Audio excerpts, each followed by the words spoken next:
Ready? Everybody ready? Okay. I'd like to go ahead and call to order the special joint meeting of the Water Commission and City Council for Tuesday, September 12th, 2023. For the audience here tonight, the City of Glendora utilizes a hybrid meeting format that allows people to participate both in person and virtually. So in consideration of others, if you're here, please silence your phones and refrain from speaking unless called upon. If you're on Zoom and it's during public comment you wish to speak, please use the raised hand icon. Let the record show that all 5 council members are present and accounted for. And then I will turn it over to Mike Holmes to open your meeting. Thank you. First of all, thank you for inviting us here for this important discussion and the good works of the Public Works Department, especially the Water Division. We're grateful to be here, and we note the absence of our chair, Mr. Hanson. We'll miss him, but he is under the weather. So, okay. With that, I will go ahead and open public comment. Is there anyone in the audience? Did we get any cards from anybody? I do not have any cards, Mayor. Okay, I recognize all the faces out there, so, okay. And Is we there do anybody not- on Zoom? We do not have anyone on Zoom, Mayor. Okay, then I will close public comment. And I will, we'll go to item number 1, the only item we have on the agenda tonight, but it's going to be interesting and a little detailed. Going to get an update on the City of Glendora Water Infrastructure Assessment and Rate Study. And I understand, Chisholm, you are going to be leading us tonight. I will. Welcome. Thank you. And good afternoon, Mr. Mayor, City Council, members of our Water Commission. As mentioned, this is an update on the water infrastructure assessment. This has certainly been a long time coming, something we've been working on for the past 2 years. And so very excited to report this to you, get your feedback. As always, that is something that we appreciate.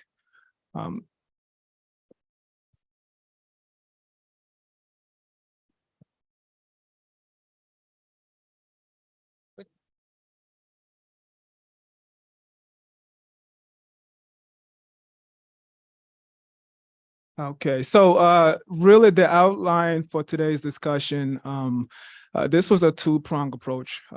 In addition to the rate study, we did a comprehensive water assessment of our infrastructure. This is all of our pipelines, reservoirs, and then from those components, we were able to develop the comprehensive rate study. So I will talk a little bit about the results of the assessment. And Marie, our Administrative Services Director, will talk a little bit about the proposed water rate adjustments and the potential customer impacts and where we go from here, what the next steps are. And I should also mention, we also utilize the assistance of AKM Consulting Engineers they were the consultants that assisted us in putting this together. And we do have them online to help in assisting in fielding any questions if there may be any. And so these were some of the key components that we wanted to retain in the forefront as we really embarked on this initiative. Firstly, we wanted to develop rates that were fair and equitable. And we'll talk a little bit about what that means later on in the presentation, but also rates that will allow us to continue to fund our capital improvement projects, as well as our existing infrastructure operations and maintenance. Something that we can stand by, something that's defensible, that will allow us to have a stable and predictable revenue.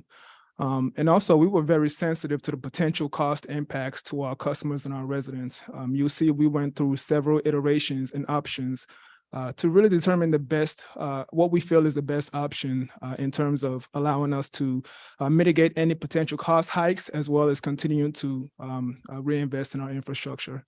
And then lastly, just a rate structure that would allow us to continue to be a great water conservation community.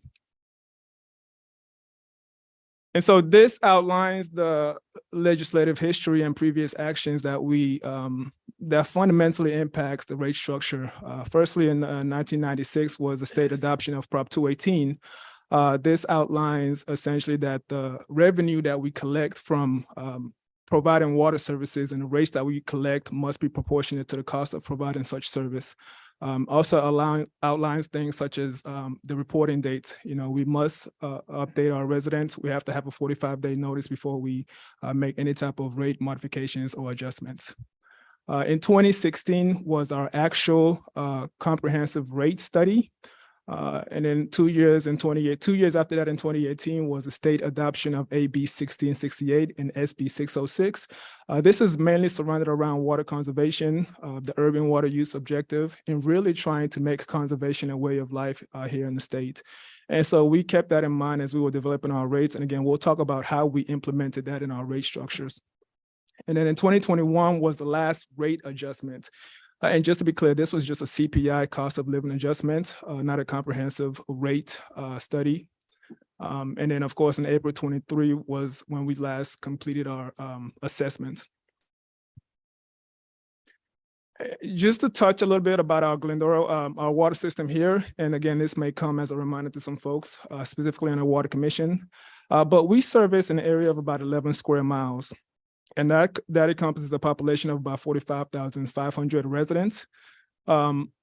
Here in our municipality, we do have 52,000 population. So the remaining 6,500 is serviced by a private water entity known as Suburban Water System, primarily on the southwest side of town. We have a total of about 13,500 customers. That equates to about 210 miles of pipeline, 8 active wells, 29 reservoirs, 20 booster stations, and we have 2 comprehensive disinfection plants, one of which is located in Azusa. And so where does our water come from? We are fortunate here in the city that we can attain about 90 to 95% of our water locally sourced from the groundwater basin. That is the main San Gabriel Basin, which is our local aquifer here. During times where we have tremendous rain seasons, such as this year, we are able to meet 100% of our demands from the aquifer. We also do have rights with Metropolitan Water District, that is through our partnership with Three Valleys. And so in times of need, again, during exceeding dry weather such as 2020, we can certainly augment our rights with Metropolitan Water if we need to. We do try to avoid that to the extent possible, being that it is much more cost intensive to get water from Metropolitan. Currently, our groundwater is doing well. Our basin elevation level is about 227 feet. This is about a 43 feet increase from this time last year, and that equates to a total, about 344,000 acre feet of water. And just for reference, 1 acre feet is equal to about 326,000. As mentioned, something that we wanted to keep in the forefront is a majority of the American Southwest, particularly California, is still challenged by the prolonged drought. And so this map outlines our existing pressure zones. And pressure zones are critical, especially when talking about rates, because it defines the different elevation rates within our system.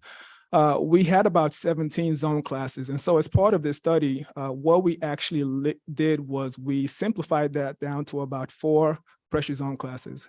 And so we have zone class A, which is in red. This is the lowest elevation range within our service area.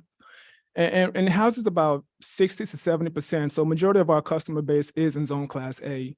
The next elevation range up is zone class B, which is identified by the blue outline there. And then we have zone class C. And then as you get farther up into the foothills, we have zone class D. And again, we'll talk about the significance of these zone classes when we talk about the different components of our rate structure. So this essentially is just a cross section of the previous schematic. Here you can see the different facilities as associated with the various zone classes. The higher up you go in elevation, the more facilities, the more energy it takes to be able to pump water in between the pressure zone classes. And so this graphic on the right shows the number of facilities associated with each zone class. As mentioned, zone class A, this is the lowest elevation range within our service area. You can see it's about 18 facilities to be able to service this area.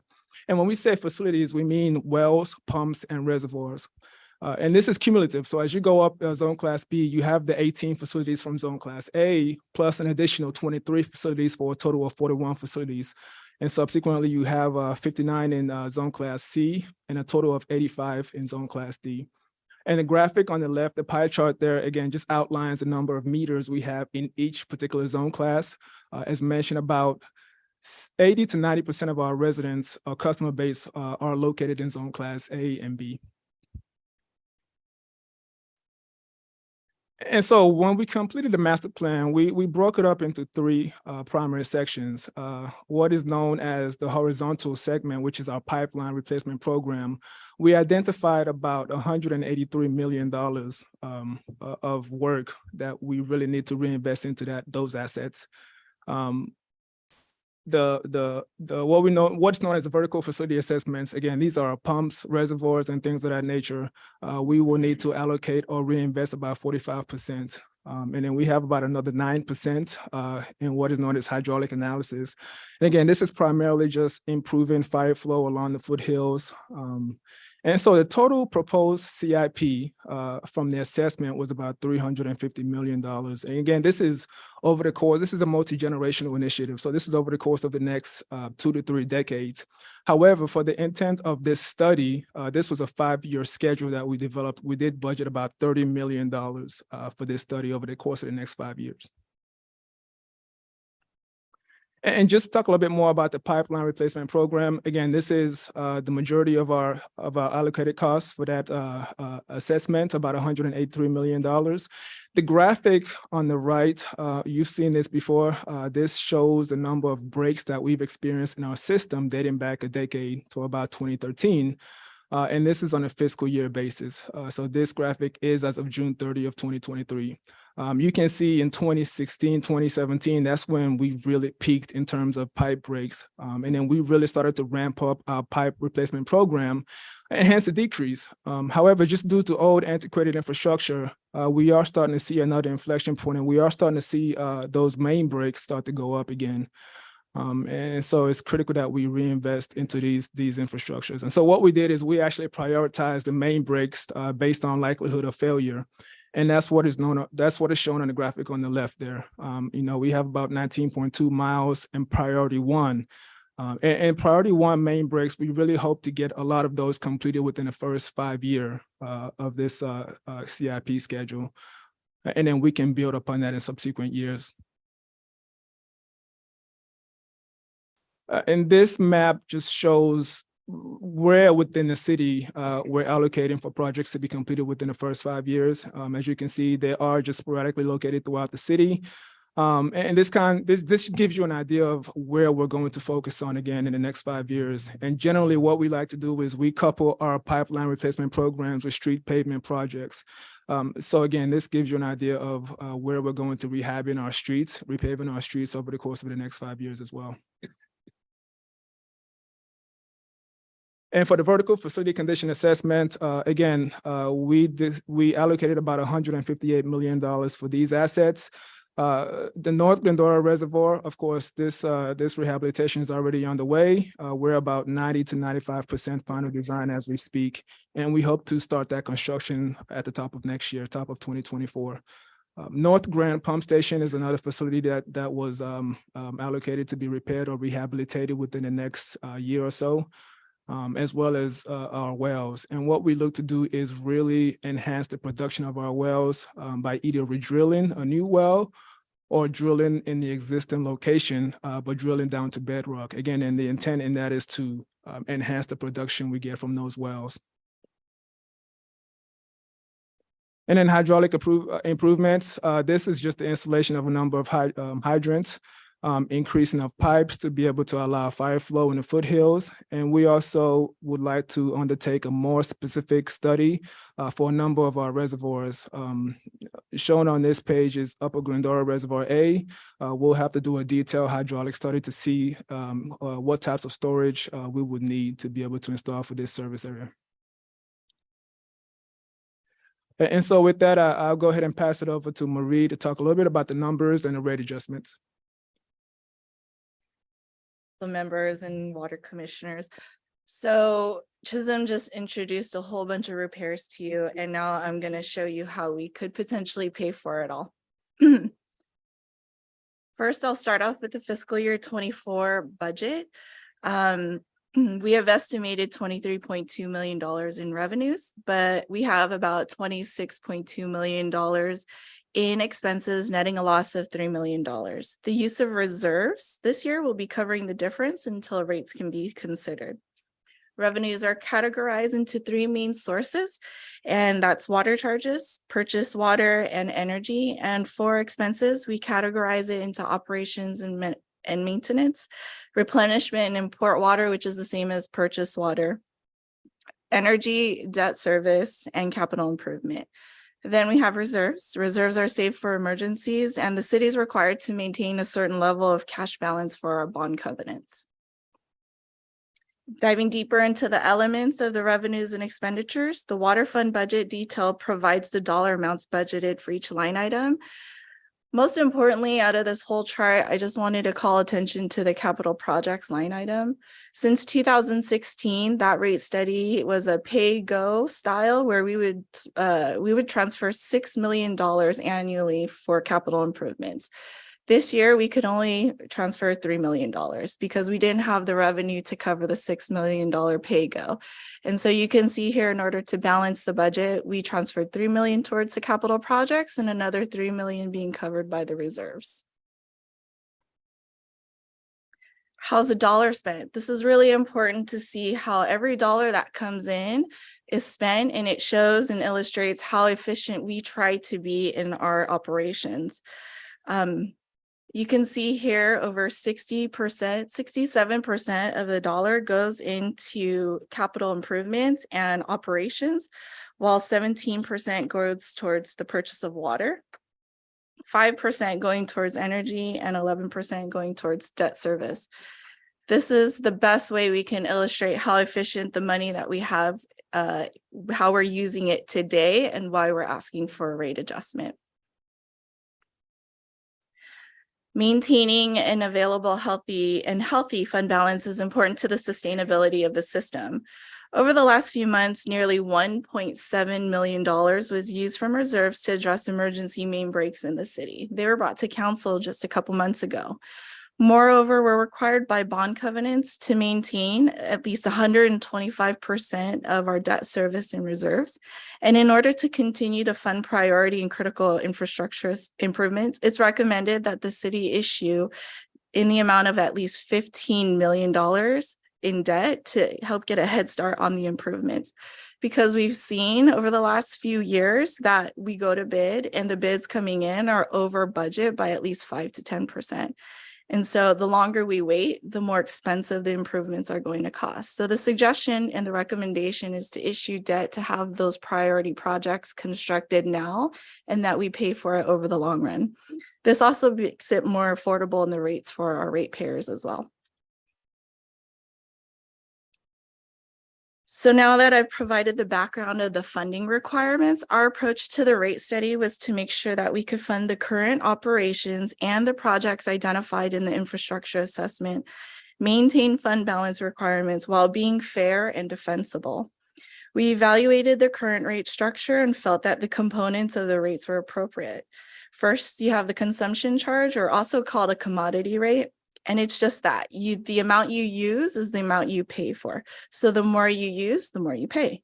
These rates are built on the cost of operations, maintenance, and capital improvements. Second is the elevation charge. This covers the cost of energy to pump water to all the elevations and varies depending on the zone that you live in. As seen on the previous slides, the higher the elevation, the more facilities that are used, and thus the energy charge is higher. Those energy charges are associated with all the facilities. And I think you saw on Zone D, there was over 80 facilities being used to pump water into the foothills. So those are just merely passed through directly to the user.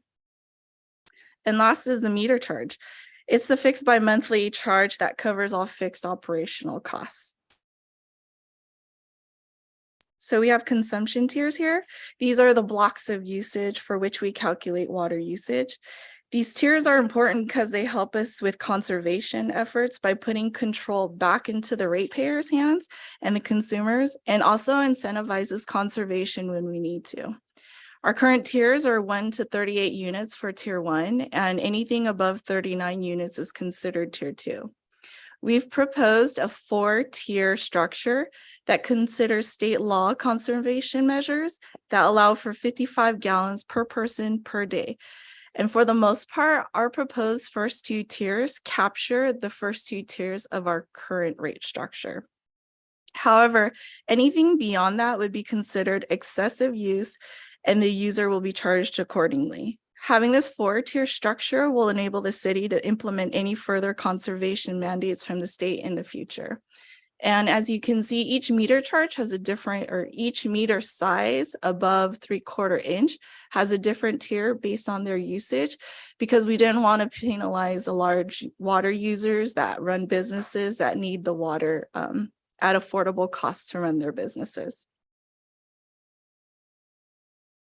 Here is the consumption rate. And so based on those tiers, we would charge the rate associated with it. So you could see the first 2 tiers are $2.98 currently and $4.90 currently for tier 2. So tier 1 originally was 0 or 1 to 38 units, and then tier 2 was 39 units and more. So for year 1, we're proposing $1.75 for the first 12 units of water used for your average zone A household. And then for those in using tier 2, which is 12 plus units, those are going to be $2.68. Once you exceed the 38 units, as before seen in the consumption tier table, that's when the rates will start getting higher for tier 3 at $3.61 and tier 4 for $4.54. On this table as well, you'll see the next 3 or 4 years proposed, and those are meant to just provide an idea of what the rates would increase over the next 5 years with an average increase of 3%. The intent is not to increase water rates for 3%, but instead at the same pace as CPI.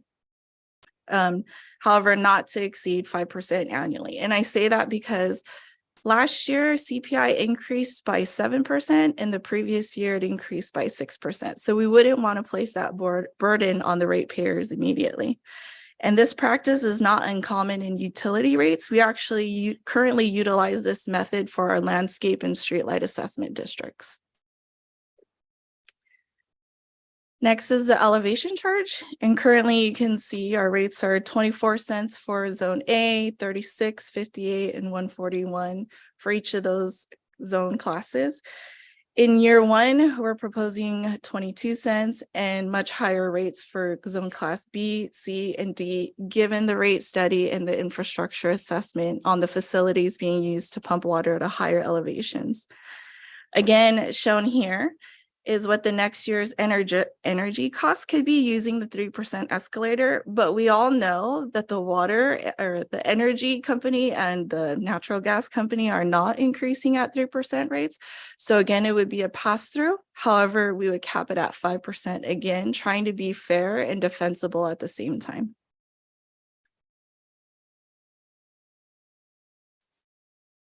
Here's the proposed rates in combination with the elevation rates. So the first chart is the existing, where you see all our current single family residences or all our customers paying $3.22 for tier 1 up to 38 units and $5.14.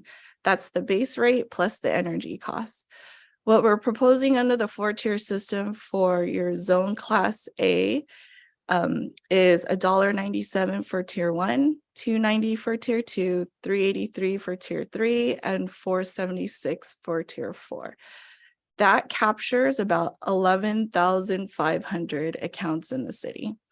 Then for zone B on the right, the rates will go up depending on the elevation, and you can see the light blue bars, that's the elevation or the energy charges being accounted in there for those rates.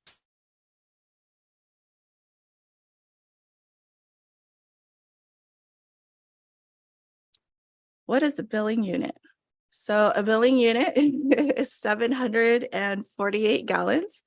And to give some perspective, gas is actually more. I took that picture last week.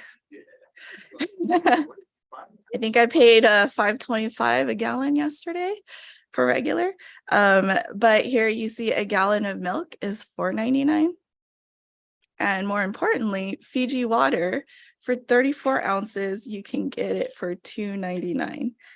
And if you wanted to take a shower in Fiji water for 748 gallons, it would cost you $8,500.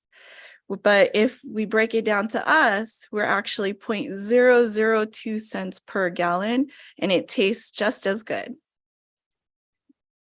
You say that last point, what? 0.002 cents per gallon.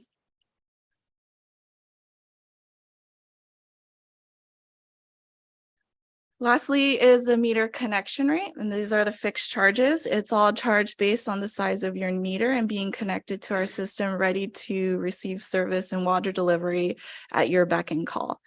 For the most part, you can see the 5/8 and 3/4 inch meters are decreasing by $3 per 2 months. And then from 1 inch up, those costs are increasing. While those meters will be increasing, the consumption thresholds have changed so that they conserve water and they can counterbalance the increase by conserving water. Most of them are commercial, and we'll be doing direct outreach to them to discuss the changes and offer community rebates that may be available to them. For the largest meters that you're seeing, the 6-inch to 8-inch, a majority of them belong to the city and the school districts. So the next steps, the city council and the water commission are in agreement. The next steps would be to direct staff to proceed with the Proposition 218 process and send out notices, hold community workshops for outreach during the month of October, and conduct a public hearing in November for a January implementation date. But before I conclude this presentation, I'd like to share what I was asked many times in briefing. What is the message we're trying to deliver, and what is the elevator pitch? So here's why we do this. The regular evaluation and adjustment of water rates is a fair and necessary way of investing back into our drinking water system to make critical upgrades and repairs and continue reliable and safe delivery of water to families, businesses, and the community.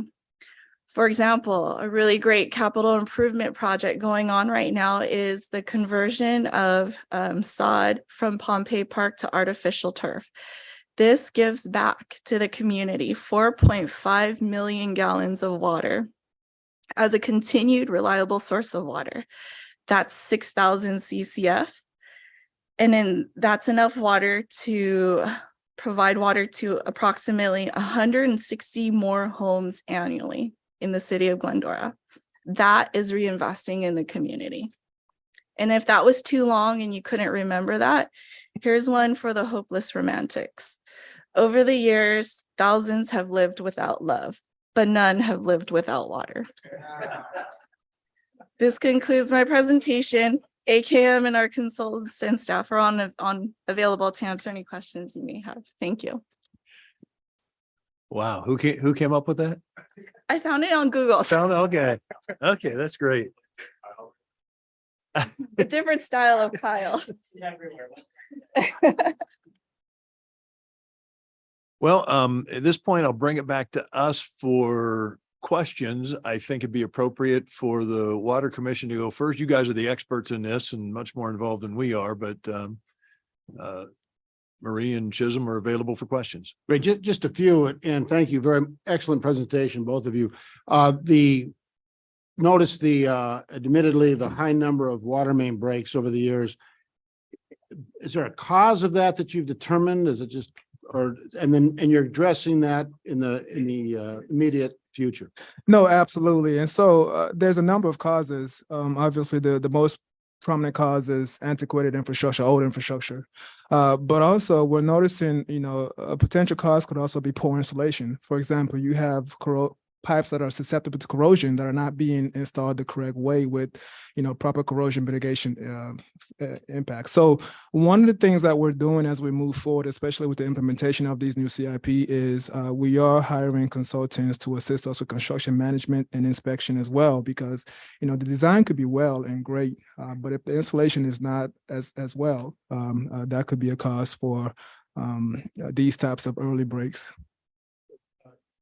The rest of the infrastructure, the wells, pump station, reservoirs, they're all on a regular maintenance cycle, and that would be part of this to have the interim maintenance they need at the regular cycles to maintain their integrity and their efficiency. That is correct. As part of this, also, we included what is known as a maintenance package, a maintenance schedule based on ASCE, American Society of State Engineers. And so they basically determine, based on certain factors such as demand, maintenance schedules, how often certain pipes, pumps, reservoirs should be inspected and replaced. And so we want to have a robust operations and maintenance schedule to be able to upkeep those infrastructure as well. I noticed on the Edison pass-throughs, you had a 3% you were projecting an average and a 5% maximum on the pass-throughs. What if their rates go up higher, which we have no control over? So one thing we plan on going to council with is an adjustment to our policy reserve to establish a rate stabilization reserve as well. So we spoke about this with our consultant in the rate study to break apart emergency reserves versus rate stabilization. And that would help take care of and cushion some of the increases in the elements that we can't control ourselves, but also stabilize it for all the ratepayers so they're not seeing high spikes in their rates over the years. Can't we automatically pass through any rate increase Edison or the gas company gives us? We would still have to go to council for that approval, but establishing that rate stabilization fund is in the better interest of our ratepayers, and also kind of forecasts and provides a safety net for all of us as well. We prefer that rather than passing it through the ratepayers, because going to council, it will cause more people to come forward and be upset. Why didn't we anticipate this? So having that two-part safety net to adjust for that would be a better way to go about it. Thank you.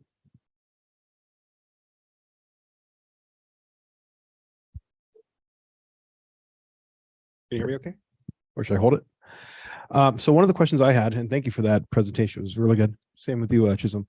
One of the questions I had, and forgive me if I missed it in here, with all the breaks, all the main breaks and all the repairs we've had to do over the years, especially the escalation of that over the last several years. What is the cost, or do you have it calculated? What is the cost to make those improvements as part of this plan, or at least maybe within those first 5 years, versus the estimated cost to continue making those repairs at that escalating rate, at that escalating volume of breaks? Do you guys have that number? Yeah, so currently on a typical repair, and it really depends. For example, Eagle Ridge, that cost us, almost $1 million to repair that leak. That was an extensive leak. But on average, our leaks, they cost about anywhere from $7,000 to $10,000 per leak. That's including labor, materials, and things of that nature. So, in a given month, we're averaging at this current time frame, we're averaging about 30 to 40 leaks a month. So you can do the math on that. Versus where we can implement a more planned out CIP project, definitely we can roll out some cost savings in that manner. So I just did a really quick number in my head. That's about $2.5 million a year for repairs. If I did that number correct, based on you did the number correct. I haven't done the number, but yes, if you did it correctly, that's correct. I think. Don't quote me on it. So let's say over a 5-year plan, I guess over a 5-year plan, if you will, what would be the cost of renovating the system, at least over the 5 years, whatever you can get done over those 5 years, versus that, what would that be? 2.5 times 5. Right. I can't do that number, but right. So over the course of the next 5 years, we've allocated $6 million a year for improvements to our infrastructure. Okay. So that's reservoirs, pumps. I would say pipeline repairs is a significant, about 50% of that. So I would say every year we can look to allocate about $3 million a year. And that's really trying to achieve a replacement of about 1 to 2 miles of pipeline every single year. Okay. And then one other question I had, I don't know if it might be for Maria. if these proposed rates, are put into effect, have you calculated what the estimated, revenue increase, if you will, per year would be? I mean, at least in AKM the is on first the year, the line. They second can year. help me with that. I'm sorry? AKM is on the line. They're going to help me Okay. with that revenue increase amount. I believe it's about 3% annually, but they'll confirm it for me. Zeki, if you're speaking, you're muted. Could you please repeat the question? What is the percent increase in annual revenue with the new rates? Right now, it's at 3%. Can you match that to a dollar amount? Do you have that number by chance? Uh, It's okay if you don't have. Yeah, what I could do is I can get back to you on what that equates to as far as the dollar amount. Okay. All right. Thank you.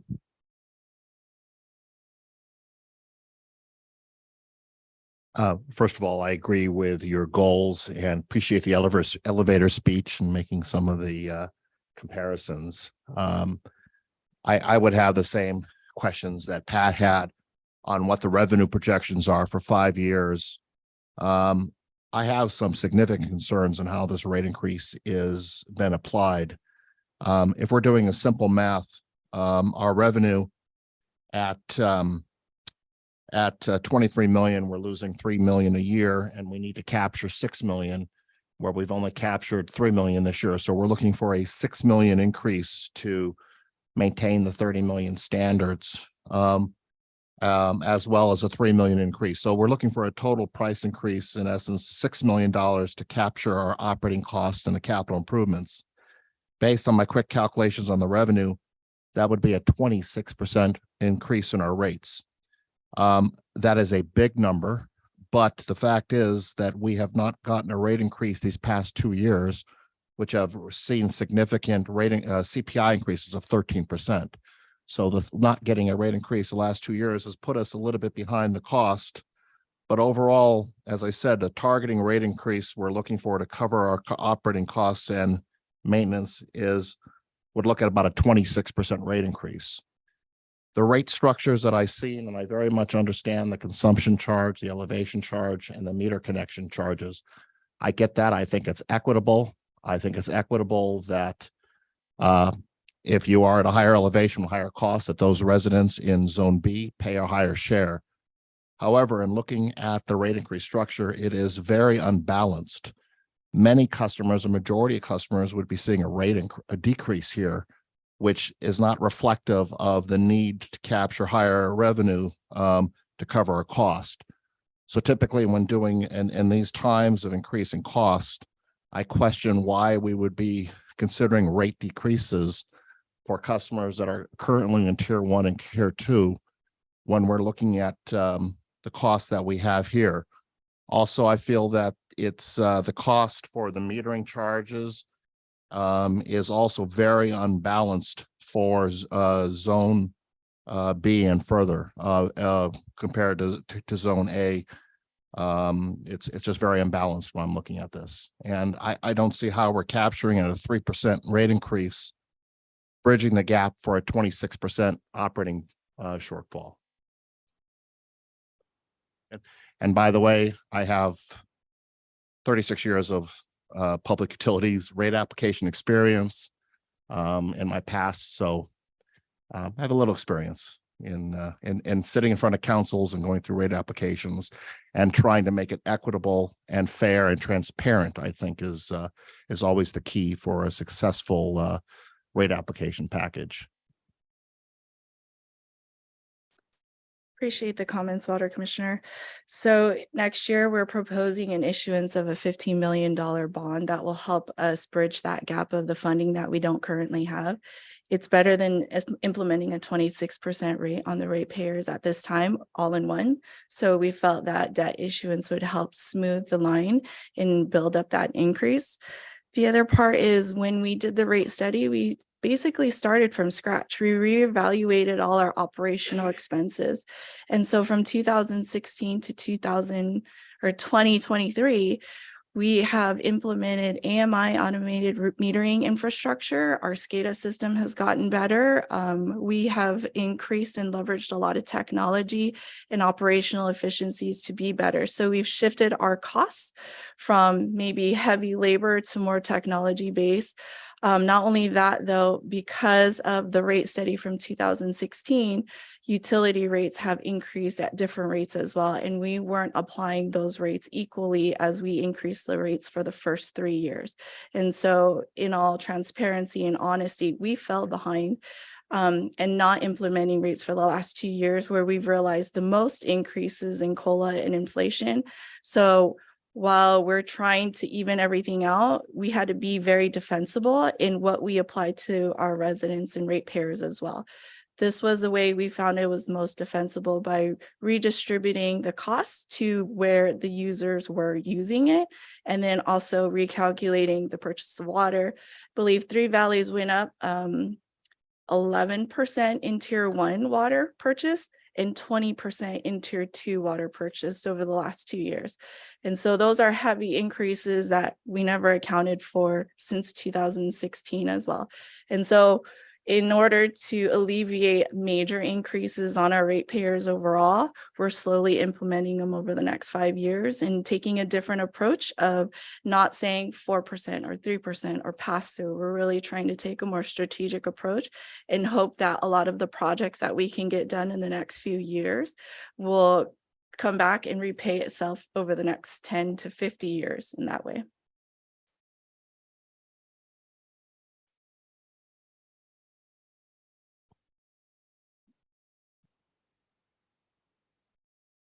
You have an updated rate survey from the 2016 survey of where municipalities, our neighboring municipalities are now? We do. We can send that to you. And the reason why it wasn't shown at this time is because each agency is different. So for example, if we were to compare ourselves to the city of Azusa, we would be much higher because Azusa operates on light and power. They also own a significant amount of water rights in the basin. And so groundwater is cheaper than import water. They're able to provide more groundwater. We have to pay a little bit more if we have to buy water. Every agency has their nuances that we can't compare the apples to apples.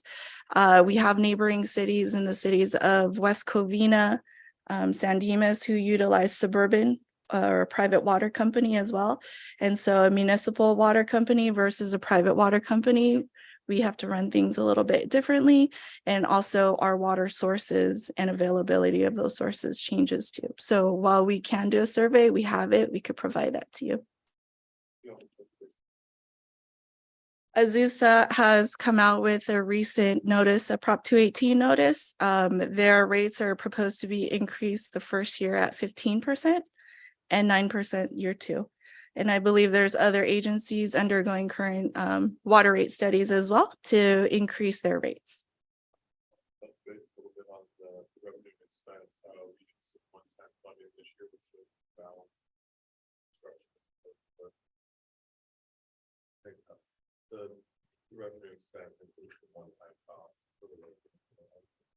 For the what? I think some meetings don't. I'm sorry, I don't understand. Kyle's saving me now. So when we, I guess, so Kyle Johnson, Assistant Finance Director. So when we brought the budget to council this year, the $3 million deficit really is just a transfer to the capital projects fund. So otherwise, we've met our 50% operational reserve. So that still meets that 6 months of water operations that they're still met. We use other additional reserves out of water capital that have been stored there to do primarily pay this year for the North Glendora Reservoir rehabilitation. So I don't know if that.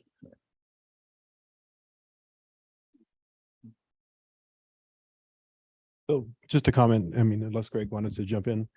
I certainly don't have 36 years of experience on this sort of thing, but just from my evaluation of it, just one person's evaluation of it and the information you presented, it did seem to me equitable in the sense of those with smaller meter sizes that operationally cost less to to maintain the system. Those in the lower lying zones, zone A, that require less energy to get the water to them. It seemed equitable to me to make the proposed adjustments. I like the 4-tier system better than the 2-tier, and it seemed equitable to me to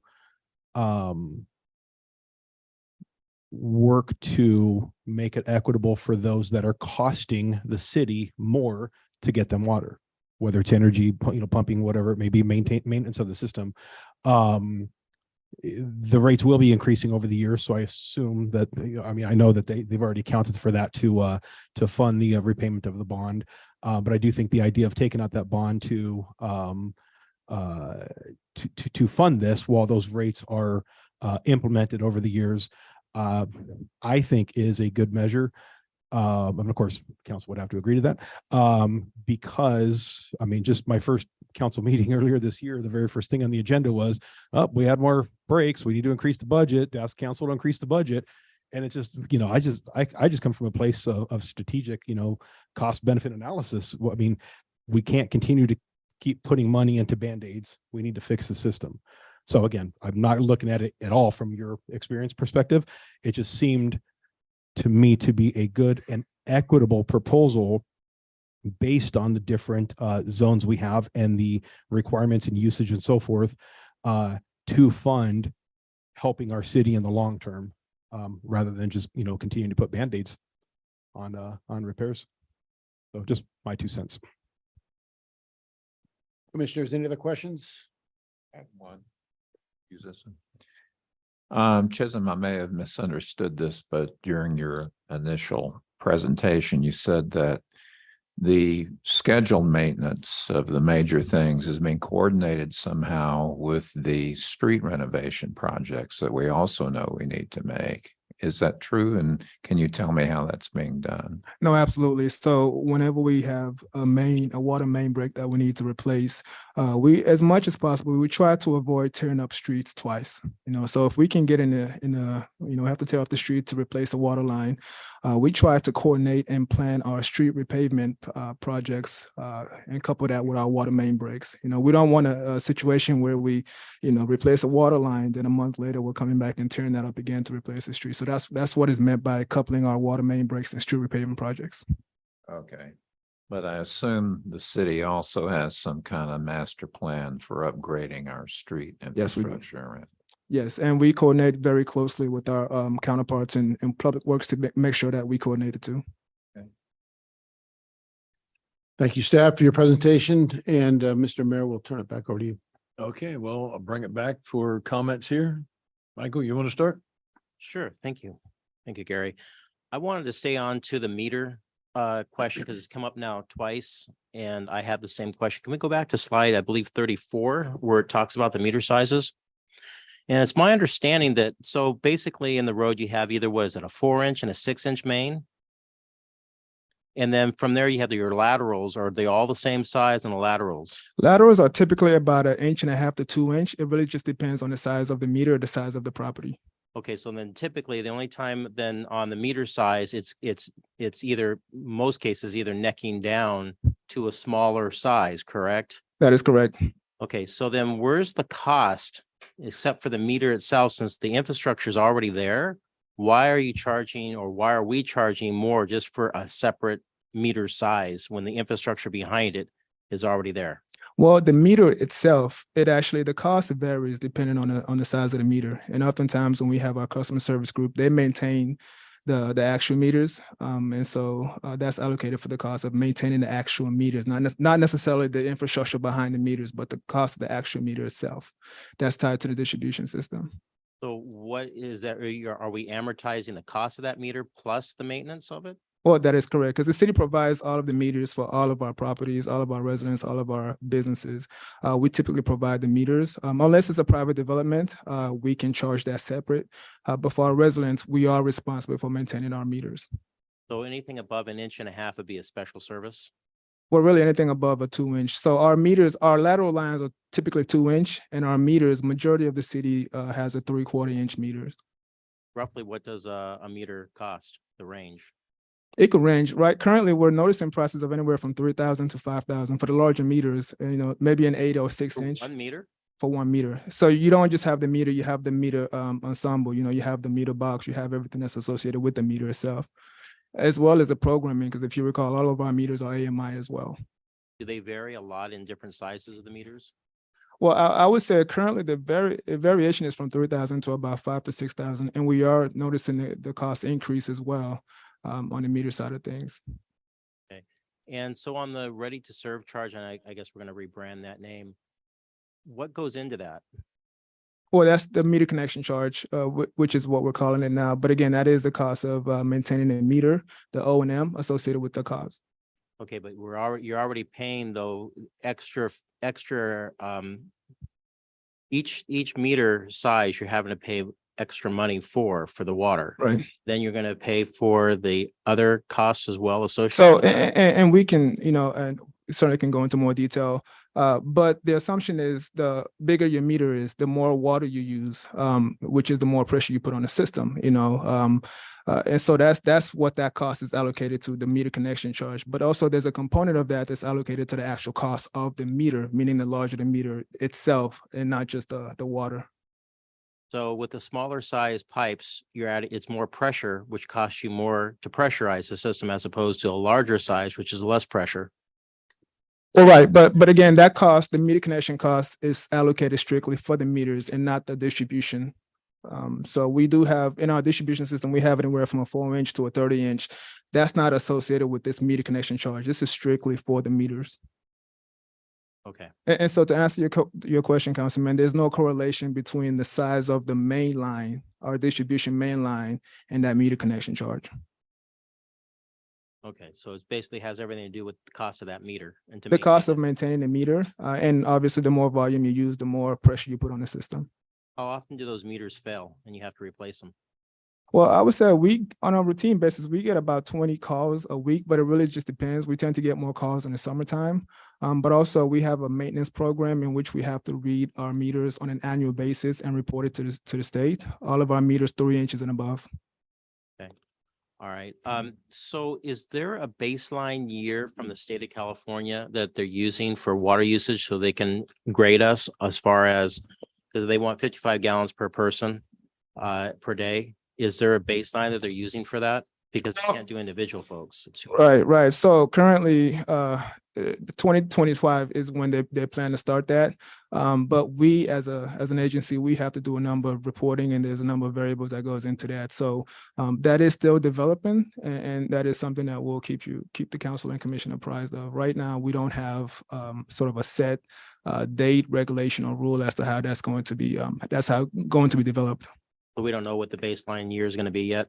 Well, the baseline, when you said, I'm guessing you mean when it's going to become in effect. Oh, because we're going to have to report back to the state. They're going to do a calculation based on population to see if they be close to the 55 gallons per person per day. So Right. they're going to use a calculation from somewhere. That I don't know, but I will look into it and get back to you. Again, that is still developing, but I Okay. can look into that. And Maria, you touched on it earlier about the water savings the city is doing, like with Pompey Park and all that. We're going to save a tremendous amount of water. And I believe that's somewhere close to like 20% savings that we're seeing right now. And the residents themselves are probably around 4% savings. So how does that affect back with the requirements from the state of California? And the reason why I asked that question was because of the previous question I asked of how they're going to implement that grading system, if you will. So if we're going to already have a big decline in water usage, what year will that show up in? And we're going to get penalized for that down the road based on what baseline year they're going to use. Correct. And so again, there's a number of variables that goes into that. There's a number of variables such as if we're using recycled water. Often we have homes here in Glendora that have medical devices that cannot be in line with the 55 gallons per. They have to take into that account. So there's a number of variables that we have to take into consideration, Councilman. And again, that is still developing. I don't know that the state themselves know what that baseline or deadline is, and that is dependent on each agency to come up with. We've hired a consultant to assist us in developing that as well. Okay. And I've got several. It's this big item. This is going to be an emotional issue for some of our residents, I would imagine. It was mine this morning. How much water do you think we're going to save by fixing all the leaks? Because there's probably a lot of leaks that we're unaware of. Yeah, so currently we have, in the month of July, we had about 42 leaks. And out of those 42 leaks, we lost about 600,000 gallons of water. And I should note 28,000 gallons of that was due to the Eagle Ridge. That was an extensive leak. But on average, we do lose about anywhere from 400 to 600,000 gallons of water just due to leaks alone. Of course, that's exacerbated in the summertime. In the winter times, January, February, March, that number is closer to about 200,000 gallons of water. And so the hope is if we can implement these water infrastructure pipeline rehabilitation projects, that number can start to decrease. Okay. And that's it. When we do the calculation for the state, when they're going to start grading us, I'm going to imagine you have some sort of calculation already, what you've just articulated. I'm sure that's going to be part to the calculation in the equation. Absolutely. So just that alone, if we fix these, it's going to help us on that 55 gallons on that calculation that we're saving more water. Tremendously, yes. Okay, so on our budget, I forgot which slide that was. Do we have a calculation for uncollected water bills of what that represents in our water budget? So we don't have a problem with uncollected water bills. Our delinquency rate is 5%, but we also have the ability to lien property if they don't pay their water bill. Right, but what is that number on our budget? We don't budget for that because it sits in our receivables and then it goes to collections. So we don't budget for a loss. We budget for as if we're going to collect all the money. So then our expenditures are skewed a little bit? No, Because are you put that on the expenditure side or the loss side, or because there's probably a line item in there somewhere that you've billed out and then you're not collecting? right. But we end up collecting it, meaning we budget for it. And we, on the flip side, on our liability side, we account for it there. And so we hold it in the receivables account. It's accounted for in our year-end financials and we eventually collect it. But the dollar amount's pretty small. We can get that for you though. So you do collect all the uncollectibles? Almost. Almost 100%? Mm-hmm. Okay. And we talk a lot about the energy costs. Have we ever thought about, since energy costs keep going higher and higher, somewhere around 45 cents a kW, is there any possibility of putting solar into the system for internal use, not back to the grid, to offset some of our high energy costs, which are only going to go higher? Right. And so we do implement solar for more smaller scale projects. For example, some of our skater reeds from our reservoirs, they have small solar panels. However, that is something that we'll have to work with either Southern California Edison or Azusa Power to implement that on a larger scale. That is certainly something that we can look into to see the viability of. Because like South Hills, you have, a lot of space up there to put solar. I know I first came on board, I wanted to put some solar up there. And you have all those pumping, you got to put those big tanks up there. You have to, 70% of energy is for pumping water. And so if we can recapture some of that energy from Edison and others, I think that would be a wise choice to make. And I would imagine we can find some grants or something for that as well. So the largest thing that I went through this morning, and Adam and staff helped a lot. Marie, thank you very much for what you did with analyzing my bill. The makeup of the bill, the way it's going to look is different in the future than it is now, because we have zones with letters. And then we have, what's the other one? In tiers. So they're going to show up differently on our bill. Can you maybe explain how that's going to show up differently on our bills in the future if this goes forward? Sure. I believe there's a breakdown of each component of costs that we charge. So there's an energy component and also the tier and rate component. And so similar to what your analysis looked like, we'll break it down to show you units 1 through 12 and what that calculates out to, and what units 13 to 38 calculate to. So you can see each calculation showing the math basically for how we arrived at the total bill amount. And we can create a sample when we do the Prop 218 notice. And I know that other agencies also currently do that practice, so we can bring in those samples as well. But the tier brackets have changed dramatically, have they not? Not dramatically, in the favor of our ratepayers, actually. From 0 to 12 units is your first tier at $1.97 per unit. versus right now, tier one is 1 to 38 units at $3.22 per unit. But it was almost double that prior, was it not, for tier one? Went up to 68 units before it went to tier two. So in tier two, it's only up to 38 units. And then for tier Currently, three, it what's ups, proposed, correct. but not currently. Correct. It's only 39 plus. That's tier two. And that's at $4.90 a But unit. before that was 68 units, correct? No. Or let me go back. Hold on. Current. Make sure I 67. understand you correctly. Current is 60, current is 67. And then I guess you're gonna go up to, So if you look at a 1-inch meter, it's different than the 5/8 and 3/4 inch. You could see we're still capturing 67 units in the first two tiers. don't understand, but if tier one is 67 units and your proposed is only 18 for tier one. So to get to the equivalent, you're gonna have to you automatically slide to the next bracket of tier two. Correct, but you're still paying less than what you would pay in tier two today. But you're gonna be put into a different bracket. though. Right. So if you look here, tier one is $2.98 and tier two is $4.98. So even if you go to tier two up to the 67 units, you're still only at $2.68 instead of paying $4.98 for the 38 plus units. Because the cost of the units are lower. Correct. So it should balance. So while your meter charge may increase, your ability to control your water usage and decrease the cost of that consumption part, thus encouraging conservation, should balance itself out. I think it's important to note that once you reach that tier one, you only pay for that amount of water you've used in tier one, and then the balance goes into the next Correct. tiers, period. So you're paying each bracket. You're not throwing the whole volume into the next bracket. No, we break it all down. So between 13 units and 38 units, you'd be paying in that tier two. When you exceed that, then you start to go into tier three. And so The for that, excess.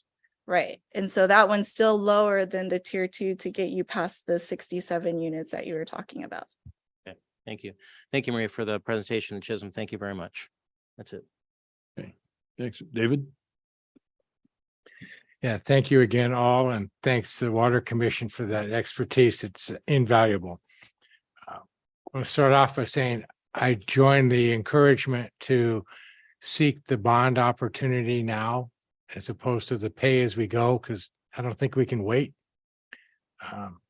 And the infrastructure is not going to wait for us. So let's start now on getting that rebuild, and hopefully the rates will soften that blow. I want to repeat what was said, and I think it was masked in there. It wasn't trying to be hidden, but the public needs to realize they see water at the faucet. They don't see it when they're driving down the streets with all the moguls and the alligators and things. So yes, the water infrastructure repairs will bring along those street repairs that people complain about and see. Even though Mendel Way's already been fixed, but it's got nice new pavements. That's good. Do we anticipate, I guess, to Chisholm, do we anticipate that the parts of the system that are not in the 5-year plan will go 5+ years and not raise their ugly hand looking for attention? Well, again, this is not set in stone. So our 5-year plan is certainly flexible and can change depending on, certain emergencies that may pop up. But the idea is the way we prioritize this is, yes, we have a 5-year plan based on needs, likelihood of failure. And then we have outlier years. So in the next, 10 years and 15 years in some cases. But again, we want to remain and retain the flexibility to be able to alter and change that as we need. Yeah, we certainly hope those 10-year folks will stay and wait their turn. So yeah, absolutely.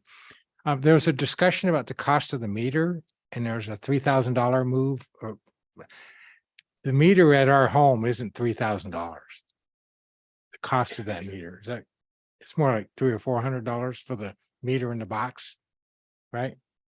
Right. So there's a number it's not just the meter, right? So when you have an ensemble, you have the meter, you have the box, you have the programming also associated with it. We're contracted with a company called Census, and they actually do the instrumentation on the back end. So yes, our customers are just seeing the hard infrastructure, but there's a number of costs that's allocated on the back end as well that we have to attribute to that, including labor. Okay. Having looked into the replacing the meter once, I was told the meter that was coming out would be thrown away because it wasn't worth reprogramming, which I challenged that caution. So maybe that's changed, but I hope so. I do enjoy the opportunity that ratepayers can go online or into some system and do this comparison that we received today, because they're going to ask that coming into a workshop.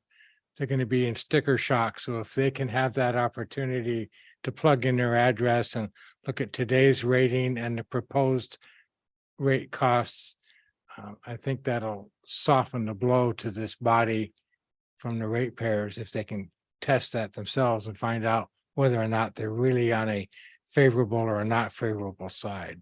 So I look forward to that, and I encourage this, and thank you all for a great program, great survey. Thanks, David. Karen? Thank you. Thank you, Chisholm and Marie, and to all the staff that helped put this together. And all of the rate studies I've seen, this is the best so far because this is the most accurate in terms of usage. You know, I think that having the advanced technology has really helped.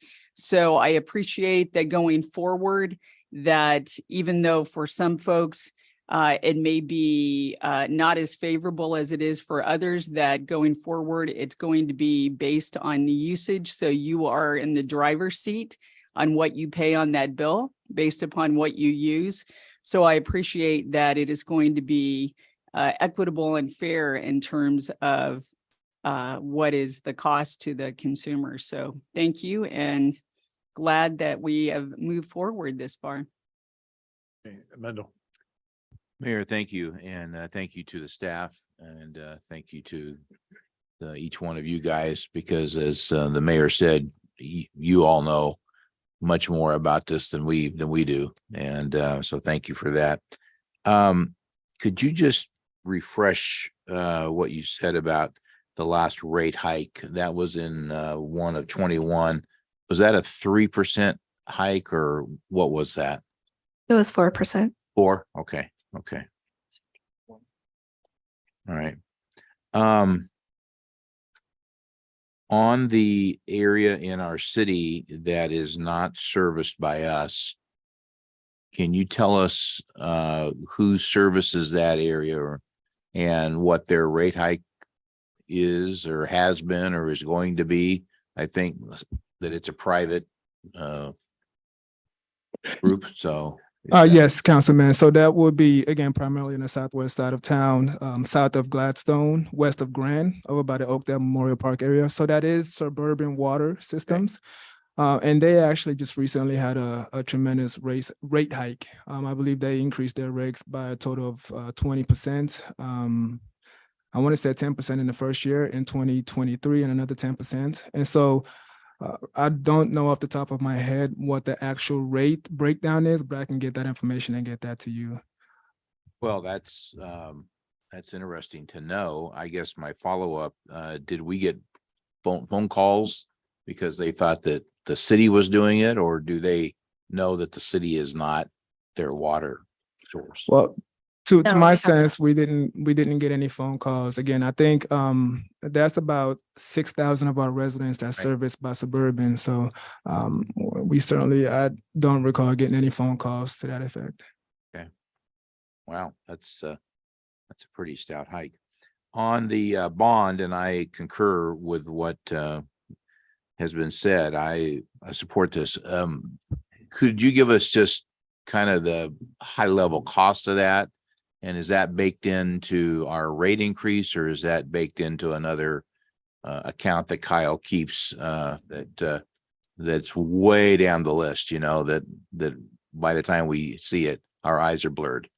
It's baked into our rate increase, actually. Okay. Yes. Okay, good. All right. Do you think that that'll happen when when will those funds hit our books and Chisholm can begin to fix all of our problems? I would say it takes a little bit of time and then shopping the market.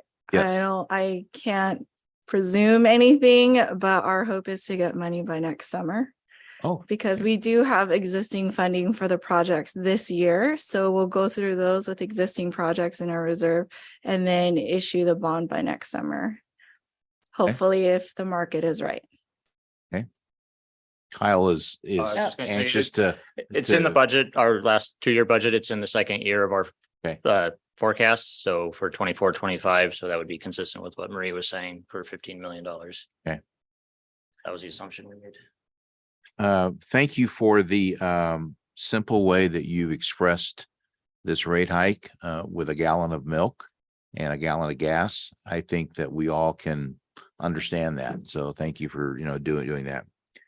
So in the back of my ear, I hear thousands of people saying, well, what if we don't do this? What am I going to lose that the city is going to, do? So I don't know if Marie, Adam, Chisholm wants to take that, but when it comes down to, it's all about me, right? So what if we don't do this? Yeah, and I can let Marie and I know Adam chime in, but I think, this is something that was discussed before. We really look at this as a legacy. I think, our founding fathers back in the early 20s and 30s, they built this infrastructure for us so that we can reap the benefits of it, right? And the way we look at this is a multi-generational project, and we need to pay that forward, so we need to reinvest into our infrastructure to make sure that it is robust for our children and our grandchildren for the next 70, 80, 100 years. And so that, to me, that's one of the most significant benefits that I get from this. But also, again, the cost will be significant if we don't. We'll have infrastructure that is run to the ground, that is not working, that will require routine maintenance with a cost that's much more exorbitant than a planned shutdown or a planned project. And so I would say reinvestment into our water infrastructure is greatly beneficial for the community in the long run.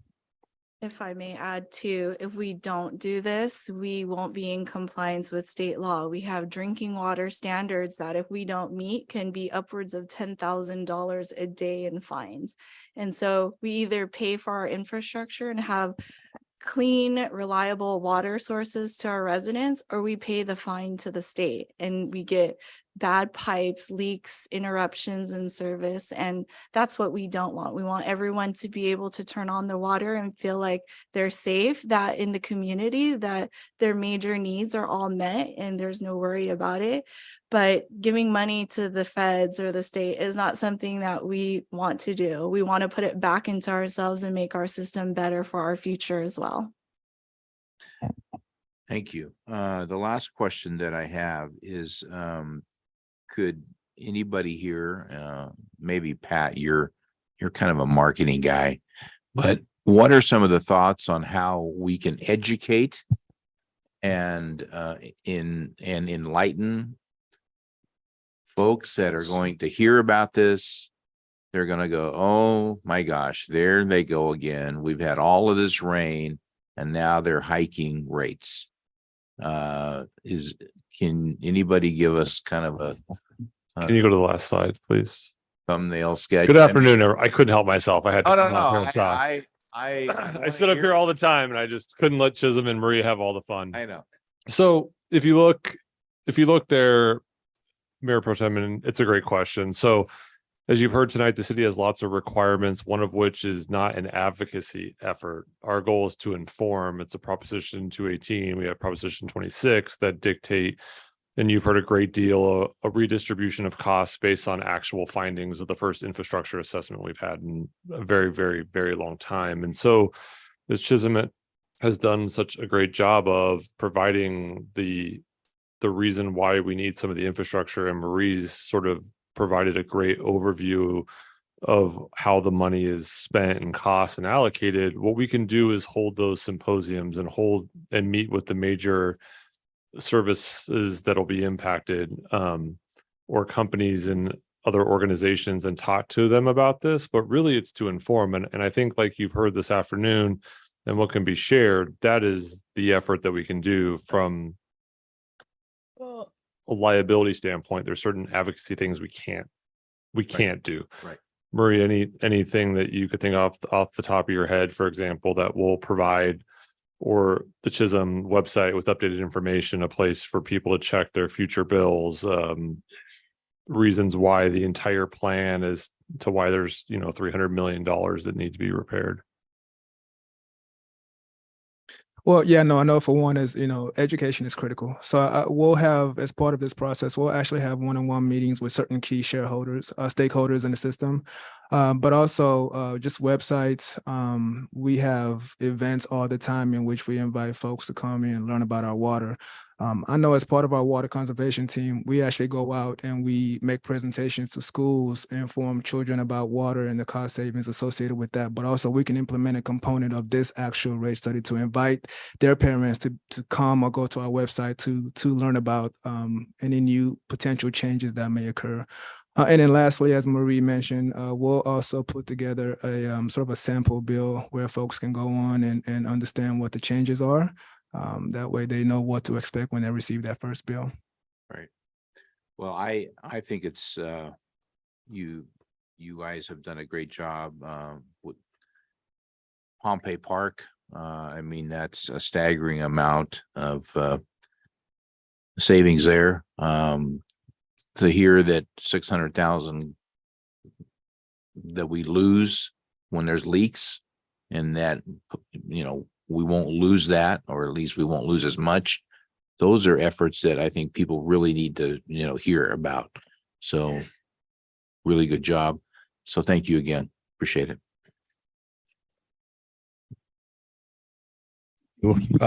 Councilman, since you added my name to that list, I hope you don't mind if I chime in.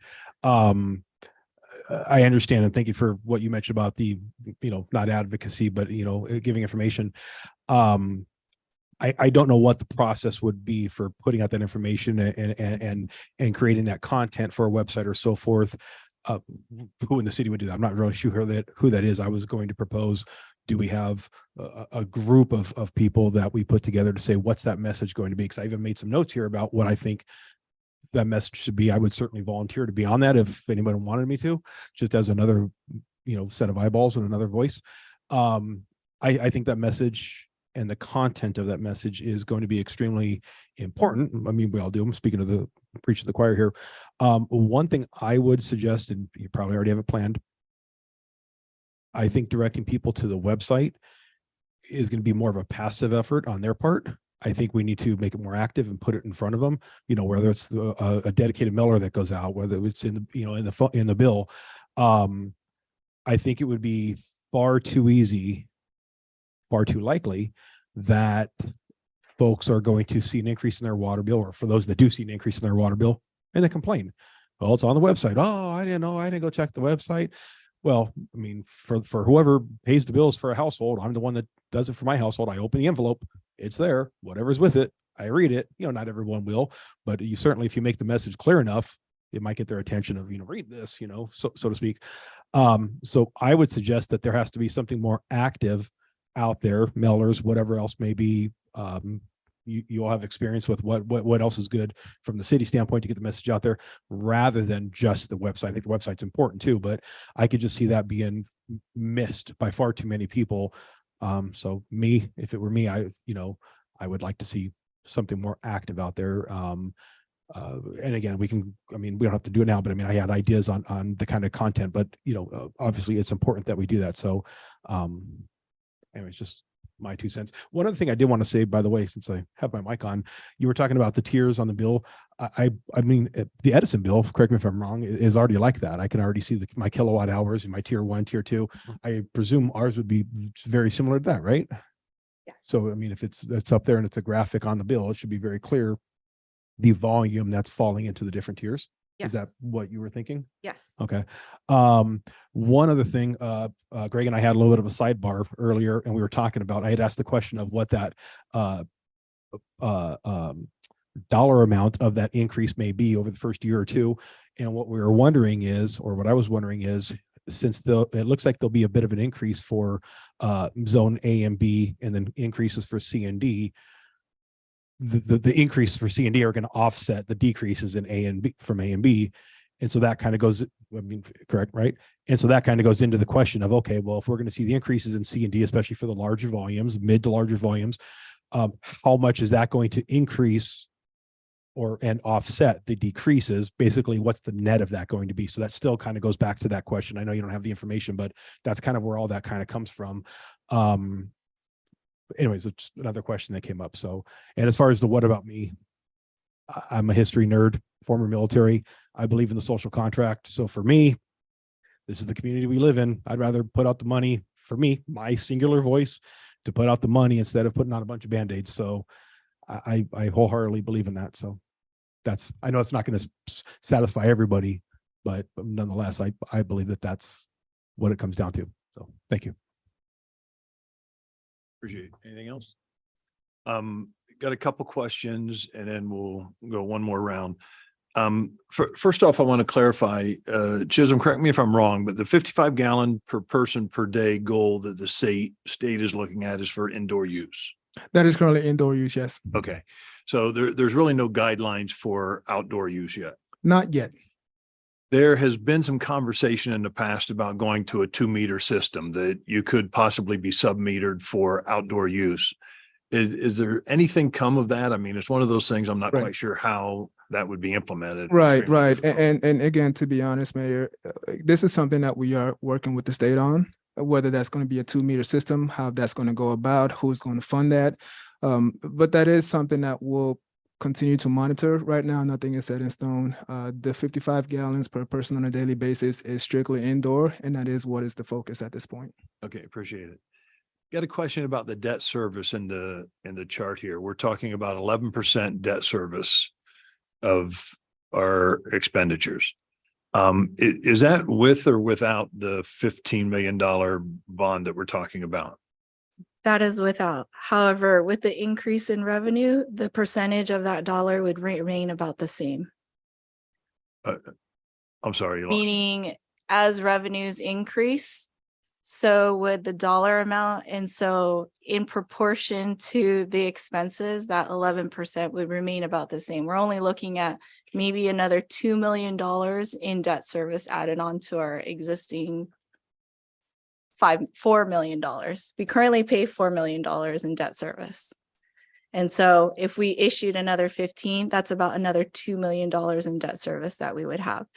But in comparison to a $26 million budget, the percentage of that is incremental to how it would shift.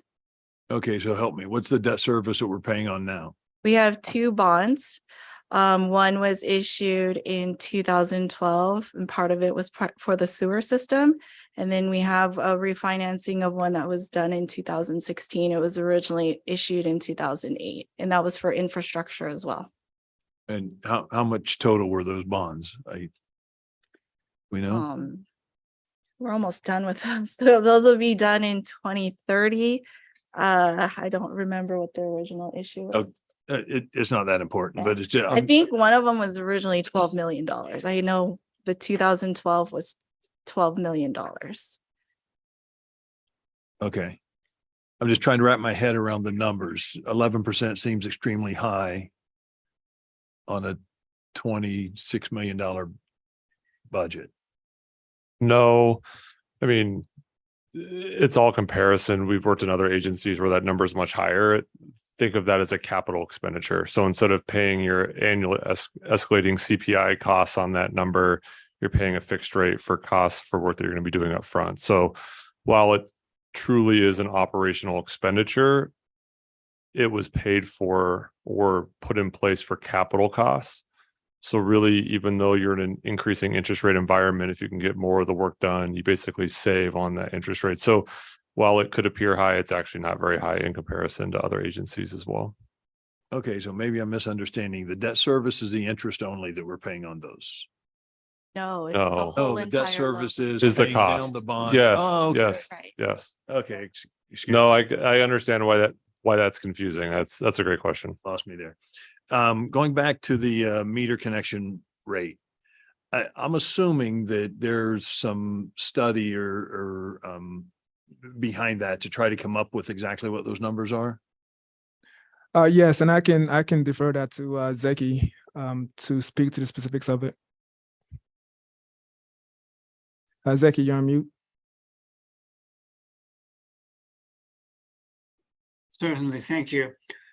Meter connection charge pays for fixed expenditures, including debt service and salaries, benefits, and customer service. So these are expenses experienced by the utility. And the cost is distributed to the customers based on what we call an equivalent residential unit. So we take the water used by 5/8 inch and 3/4 inch meters, and the average of that constitutes a residential equivalent residential use. And then we divide the other meter, the other size meters, water uses to the 3/4 and 5/8 inch meters, and that gives us equivalent residential units for the other meters. So it represents how much water is used and how much of the system is used by the various meter sizes.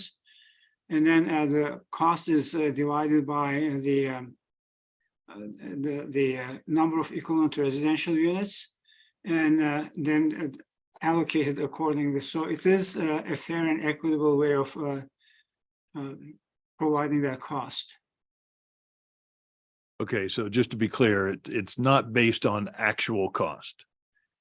It's No. based on some sort of a formula depending on on the the system. amount of water usage. Right, so what he's saying is each meter based on that size is calculated into a equivalent unit. We call them ADUs in some cases when we're doing assessment districts, the value of their benefit. And so as you get larger in those meters, what he's saying is our typical is 5/8, 3/4 inch meter. When we calculate that, we're saying incrementally, what is that maintenance cost, that fixed charge that goes on each meter as you get larger, because it's a bigger demand on our system that meter is having. And so we're giving them that incremental cost to it. Yes, it's a calculation. Okay, so my question is, when we created the ready to serve charge a number of years ago, did we use a similar formula? Or my understanding was we tried to come up with actual cost to get water to somebody's property before that was the purpose of the ready to serve charge. So it sounds like we may have used a different formula this time around. We still use the same formula. It's just costs have increased as well, right? So it's fixed charges. We went through all our expenses and we said, if someone is not using water, what is still the cost that the city incurs for having a water system? And so we took that and said, okay, for a majority of our accounts, if it's the 5/4 and 3-inch meter or 3/4 inch meter, this is what it would cost. And from there, they calculated the benefit and the demand on the system as it goes up based on all those fixed charges. Because we still have to recover what it would cost the system even if we weren't running it, theoretically. Right. Did I Listen, answer your did jump in question? For a second there? That doesn't make sense equitable, because if someone has a bigger meter but doesn't use the water, the stress on the system isn't there. They have the potential to have that. Potential, so you're charging someone for potential and not actual. So how's Can the equity of defend it that? in Prop 218. Correct. And I hate to say that, but then we'd have an administrative nightmare going in calculating every single individual usage every single month. So those who want to conserve are getting penalized. No, They're not getting. if you use less water, your cost is less. Less for the Your water, but fixed you're rate still cost up front is more. I think a different way to try to look at it is houses sell in Glendora. Sometimes you have a family that lives there. Sometimes it's an individual. You have deaths in the family, which leaves one person. It would be impossible to do all those nuances each and every time. Similar to refuse service, doesn't matter if it's 2 people or 10 people, so long as the trash fits in those bins, it's the same cost. And so it's a similar methodology. So a lot of what was shown earlier is variable in nature. Costs more money to push water uphill, right, on the electrical side of things, but the actual usage, you have the ability to reduce your overall cost by consumption. And that is the But variable. not by fixed cost. No, nor would you ever in just about anything we do. Get a copy of that calculation sheet of how that works. Sure. Thank you. Yeah, no, so because I'm a little confused as well. So my question is, we've got somebody in a situation with a property that's using zero water, but has a water meter at their property. They are going to be paying a fixed cost per month. Is that correct? That is correct. Okay. Okay. And the way I kind of think of that too is on your property tax, there are all those fixed costs. So even if your property assessment is really low, you're still going to be paying those other things that somebody with a bigger property tax would pay because it's some of those fixed costs. I understand, but in this case, because it's based on a percentage of actual usage, it's not an accurate number. That's not. Not of usage, of the help me here. fixed I'm cost. struggling with this. Fixed cost. So in our budget, we have fixed costs versus variable costs. Variable is based on the amount of water we deliver because people use it. The fixed costs, we break it up. So those meter charges are based off of the fixed costs. So we all have our labor. Customer service exists whether or not you use it. I think there's some operational costs and maintenance of the system that exists whether or not you use it. And like Adam had said, because we go through the Prop 218 noticing for water, trash is the same way. It's all a I would say byproduct of property ownership. So even if you don't use trash service, you have to pay for trash service. It's in the health and safety state code. Same with water. Even though you may not use water, you have to pay for that ability to take water because we could red tag your house if you don't get water there. Sewer is the same way. There's only 3 utilities that were ruled during the Bighorn case in 2006 that said all these utility rates have to go through this process because it's a product of being a property owner. And so with that comes the fixed charges that we can charge to capture for the system. But the analogy for the trash cans is we all have the same size trash can. Not No matter how much we necessarily. put into it. That's not true either. Some people may have larger trash cans. Well, and and again, I don't want to beat this dead horse here, but the point I'm trying to make is, or that I'm trying to understand, is that we had to use a formula to come up with this. And I thought the answer to the question was the formula that we used was based on water consumption. The No. formula we use is based on fixed operational costs for water meter charges. The rates, the tiered rates, these ones were based on consumption. Okay, that the meter connection rate with the larger meters, the question is, was that based on the actual cost to get water to the location? Or was that based on the overall fixed rate and divided by a percentage of water usage? It's the overall percentage, I'm sorry. So take fixed costs. And so we calculate what your typical would use, your 5/8 and 3/4. There is an equivalent usage unit for larger meters, similar to an ADU. Like you can have one property, but one property would be equivalent to multiple EBUs, right? Equivalent benefit unit. It's that same methodology.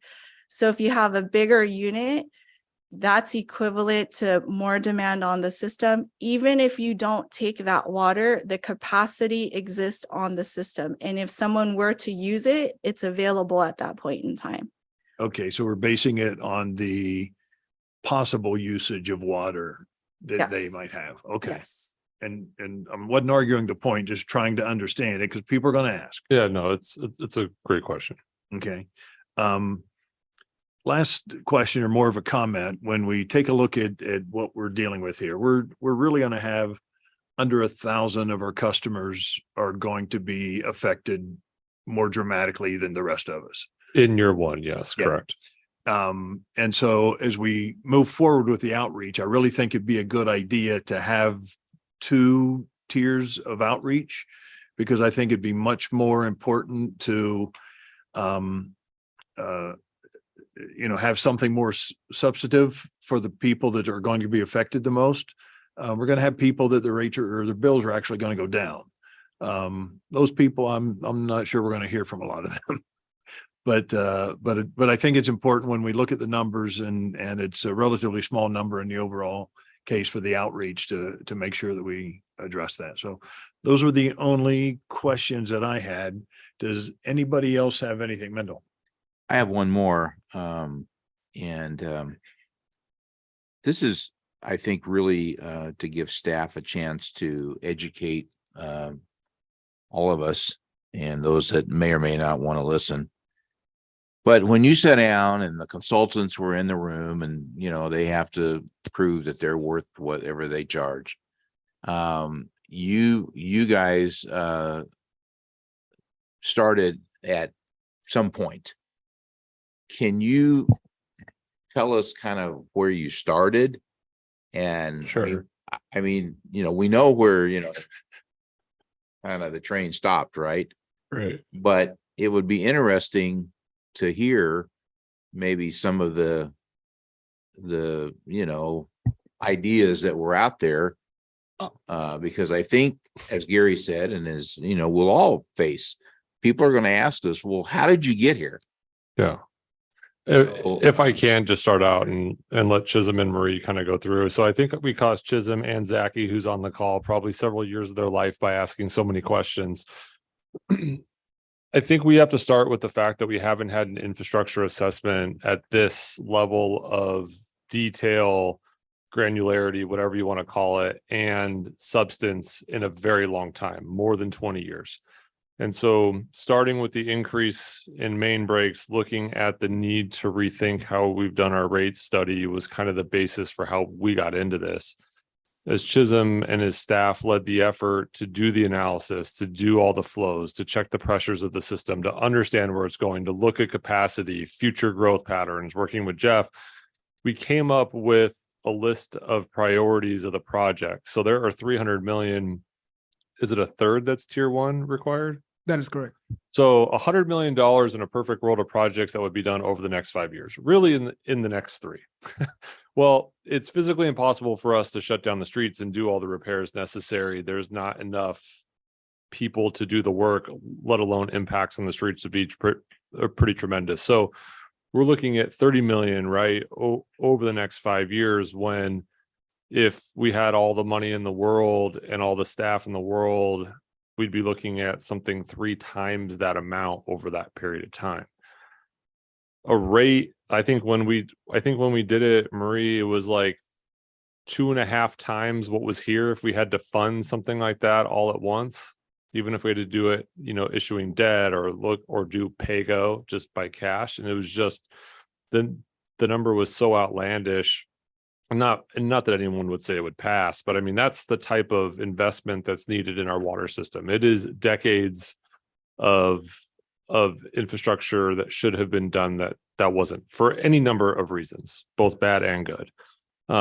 So that's where we started. And then from there, we got into methodology, and we had a long conversation about, were certain users subsidizing others, right? How are we able to explain this without knowing that we would end up in a position where some ratepayers may actually pay less? We started from a place of, if we had to stand before the public, and I always use the example, if you had to stand in front of your mother and explain something, is she going to get mad at you, right? So we went back and forth, and I think 5 different iterations of rates before we even decided to meet with the Water Commission and City Council, behind the scenes trying to figure out different ways with the overall costs of driving down potential rate impacts on the customers across the board, both residential and commercial. Do we issue debt? Do we have all cash? Do we do all debt and no, like, what do we look at in those scenarios? So with that as the background, I think we had about 6 months of internal negotiations back and forth of Zachy and his staff on the call, presenting with work done with Chisholm to Marie and myself and Moises and other staff trying to make it work. So, behind the scenes, it was a great deal of peeling back every layer of the onion imaginable to try to come to where we're at today. Marie, Chisholm, anything to add to that? No, I think you hit it on the nail, Adam. I mean, we've been working on this literally since my first day here at the city. So, and that was about 2.5 years ago. So, we're very excited to be at this point. And it was a collaborative effort between all city departments. And so we just actually appreciate the efforts. So one last thing, and thank you for, saying that, because I think that people or most people will understand if there's a logic and if there's been work put into it. So how did we land on 15 million instead of 25 million? Because the logic would say, well, we could do more and we would have less leaks and Chisholm could have a better life because he wouldn't be getting calls at midnight, So can you help us to understand that? Was it just a dollar thing that we can't afford more, or what? So I'm one for quotes today. In my water career, I had a really great general manager share with me, whiskey's for drinking and water's for fighting. So we definitely fought through these rates to land where we are.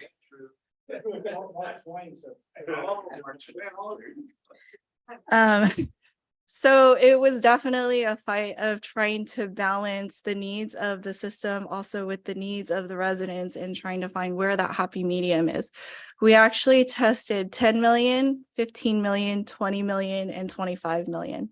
And we looked at all the rates and how that would go across to our residents, being considerate of when we roll this out, how many people are going to be banging on your doors saying what's going on here. And so from a needs of our infrastructure that we knew our fund balance was going down, we knew we had heavy projects on the list, and we also knew what we could handle internally as far as capacity and resources. That $15 million would be the sweet spot in terms of rates and in terms of what we could actually get done. And so it was a mix of a little bit of that. The 10 million was just not enough. And we also are anticipating the cost of doing business and projects over the next couple of years to increase. We know that the cost of concrete, there's a shortage and there's an increase in 20% because of state laws that have AQMD issues. We know that contractors are backed up. They're short with labor and everybody wants them right now. We know that the cost of doing business now in terms of maintenance contracts, we're seeing everybody wanting to go to bid. And when we go to bid, we're looking at prices that are 10-15% higher, that we're sitting down and going back to them and driving down prices saying, look, we'll give you 5 years if you can give us a better deal of a commitment here. And so looking at all those things, it was like, okay, times 5, Zeki and his team were like, Marie, you're running out of chances. And so their contract was going to go up and have a change order there. So it was really, okay, I think we've hit the right spot. I think this is something that is going to benefit not only our residents, but also our water system and meet the revenue needs that we need to start getting those projects done. And so you don't see leaks in the roads. We know being proactive is much cheaper than being reactive. And so this is how we landed here. Yeah, and I think if you took that quote and put it in the modern vernacular, that Starbucks is made with water. And so if you go from whiskey to Starbucks and you want to have it, you need the water. So you need to pay for it. Yeah, Michael. Chisholm, this is a follow-up question. You mentioned you have outreach to other folks with education and things of that nature. Do we offer facility tours? Yes, we do. We do offer facility tours, not only for our facilities, but also for with our partner agencies, Story Valley's Municipal Water District. We haven't had much since COVID, just due to the circumstances, but we are starting to start that back up again. So how do people know about to get in touch with who if they want to go on a facility tour? So what we'll do is, as part of this rate study, and we'll work closely with our PIO, and we'll develop a strategic communication plan. to educate folks, again, not only on this, but on getting access to facility tours, where to, what that process looks like, where to apply and things of that nature. So I know that on our streets, we have our PCI rating for the grading of the streets. We talked about this before. We don't have one for the water. Is it possible to put one for the water since we're going to another step? We're basically trying to rebuild, you might say, the system with a new push. Is it possible to put some sort of rating system in so we know how our water system is? Right. We do have a rating system. It's a prioritization system that we use, priority 1, 2, and 3. I mean, we can certainly look into maybe refining that, developing something a little bit more granular that we can present. So we know where we are today and where we're going to be going. So Sure. when we do this and we put the money towards it, we're seeing a report card of improvement. Absolutely. And no, I think the biggest indicator of that is also tracking our leaks. You know, we track that on an annual, monthly basis. How much water are we losing due to leaks? And so we'll certainly be able to track the progress as we implement these pipeline rehabilitation projects of what that looks like. And that's something that we can certainly report to our water commission on a quarterly basis. Thank you. And I would just add, as part of the assessment, we do have a citywide map that shows the priority levels of all the various streets, both the vertical assets above ground and the horizontal assets below ground. So we'll be able to provide some GIS maps potentially in the future to sort of share where both street and water projects will occur. Will be kind of nice. So we have that, but as far as a grading system, because we know that we had an improvement in our streets, Yes. PCI rating, it'd be kind of nice to have that of granular. Absolutely. Okay, I've got one last question. We saw this report, very detailed. We're looking at $350 million in improvements over the next 2 to 3 decades. Just to try to put that in perspective, if we were building the city of Glendora today and we had to build an entirely new water system, do you have any idea what that would cost?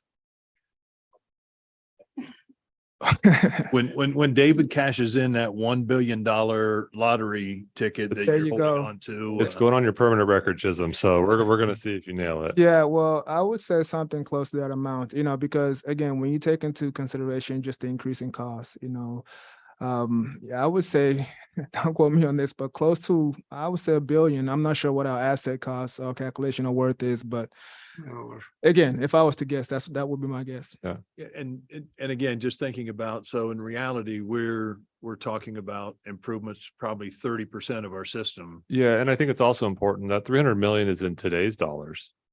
Of course. So, I mean, when you think long term, I mean, that number out of pocket costs is 500 million over the next 20 years. So yeah, I think over $1 billion is absolutely accurate. Okay. Mr. Mayor, I guess if I'd gone back 6 generations and asked my ancestors to do a better job, we wouldn't be sitting here. We wouldn't be here. I think it's them that did a great job. I think somewhere shortly thereafter. Yeah. Okay, well, anything else from you guys? Yep, Pat.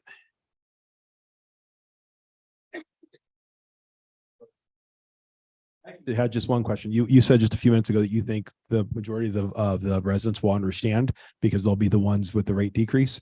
And I agree with you on that. I think the message is still important because of the misinformation and the gossip that goes on, right?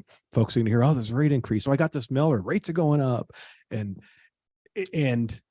they're going to artificially talk about rates going up without actually knowing that their rate's not going up.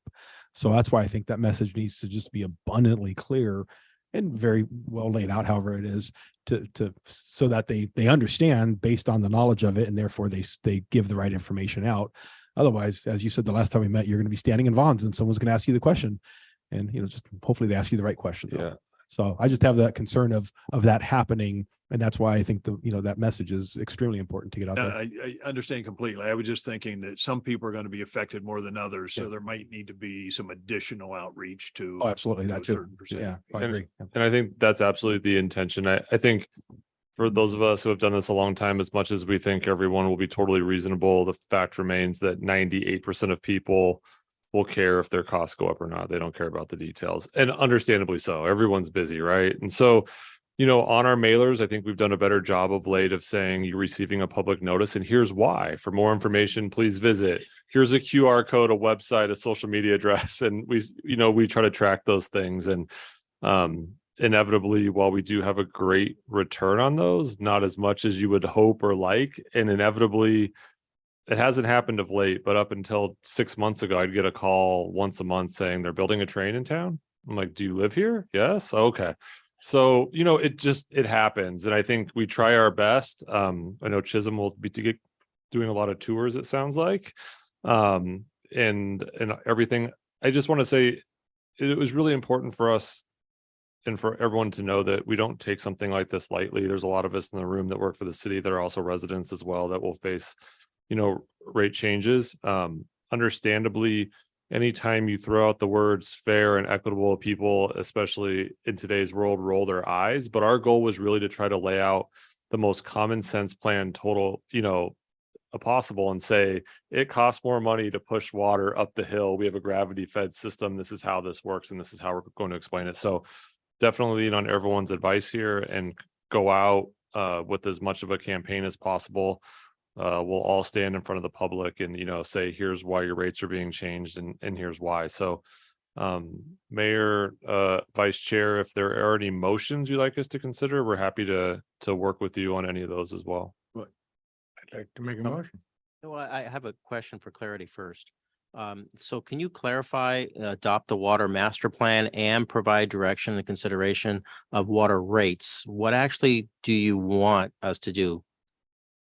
Or asking us to do, because you want the whole thing to start the process all over right now or adopt this report? So Maria, I was gonna say, can you click to the last slide? Yeah. Just to show what the next steps are. you have to adopt the water master plan because that becomes an infrastructure document for the city. The That second includes the part, rates. no, that's just the infrastructure assessment. The second portion is provide direction for the consideration of water rates and fees. That's the Proposition 218 process. So if you all agree tonight, that's telling us go ahead and proceed to mail out the notices and begin the process of community outreach and scheduling a public hearing in November for the rates to be heard. Allow our residents to come forward and speak if they'd like, and then adopt the rates at that night for implementation in January. You don't need us to adopt the rates now. We have to go through the process of the Correct, hearings. correct. Thank you. There's a large public information process that would start based on council direction. Okay, so to be clear, is the commission and the council voting on this together? Is it two separate votes? Or we can do two separate votes. If the commission would like to make a recommendation to the council, council can also make a recommendation to staff, or council can just make the recommendation. It's up to both bodies that are here this afternoon. Okay, well, let's start with Mike. Does the commission want to make a recommendation? You want to make a recommendation, advisory recommendation to the council on this? Recommendation to adopt the master plan and then to proceed with the Prop 218 process. Yeah, I make. I guess we'll go ahead and do that. Can I get a motion? I make motion to adopt. Sure. Yeah, so part then adopt the water master plan and then proceed with the Prop 218 process. So, okay. So I have a motion from Commissioner CC and seconded by Commissioner Holmes. I didn't, but I'm happy to do it. Thank you. Okay. And then for council, I have a motion from council member Friedendahl and seconded by council member Karen Davis. Excuse me, point of order, doesn't the water commission have to vote on that separately? Okay, we'll do them separately. Thank you. So with that recommendation, I will now conduct oral roll call. So Commissioner Lammers.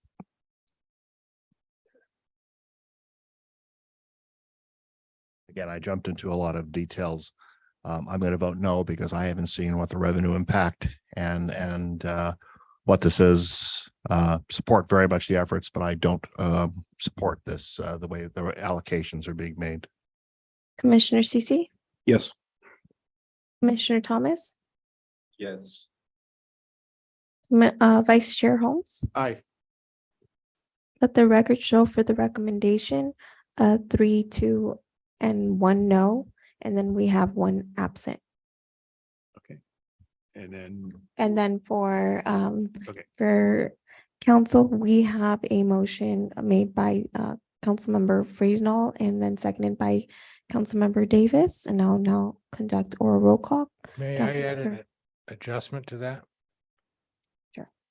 On the second part, I would like to have us respect the sensitivities and discussions about the education process, the outreach to the public, that we consider those, we take advantages, offered expertise to help us land this. I would recommend that we take every opportunity to do those. Councilmember Alves, I'm gonna vote yes, but I still have a problem with how we calculate the meters. But yes. Councilmember Davis, Yes. Councilmember Freedinal, Yes. Mayor Pro Tem Thompson, Yes. Mayor Boyer. Yes. Let the record show 5-0. Motion carries. Okay. Well, thanks to everybody involved. I know there was a lot of work to put all of this together and to try to get us to understand it. So great job, everyone. And if there's nothing else, we are adjourned at 5:55. That was all.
Ready? Yeah, my cookie is waiting. Cookie. Okay, if I could call to order the meeting of the Glendora City Council for Tuesday, September 12th, 2023. It is 6:30 PM. For the audience here tonight, Glendora uses a hybrid meeting format that allows people to participate both in person and virtually. In consideration of others, please silence your phone and refrain from speaking unless recognized. Let the record show that all council members are present and accounted for. And I'd ask the city attorney to read us into closed session.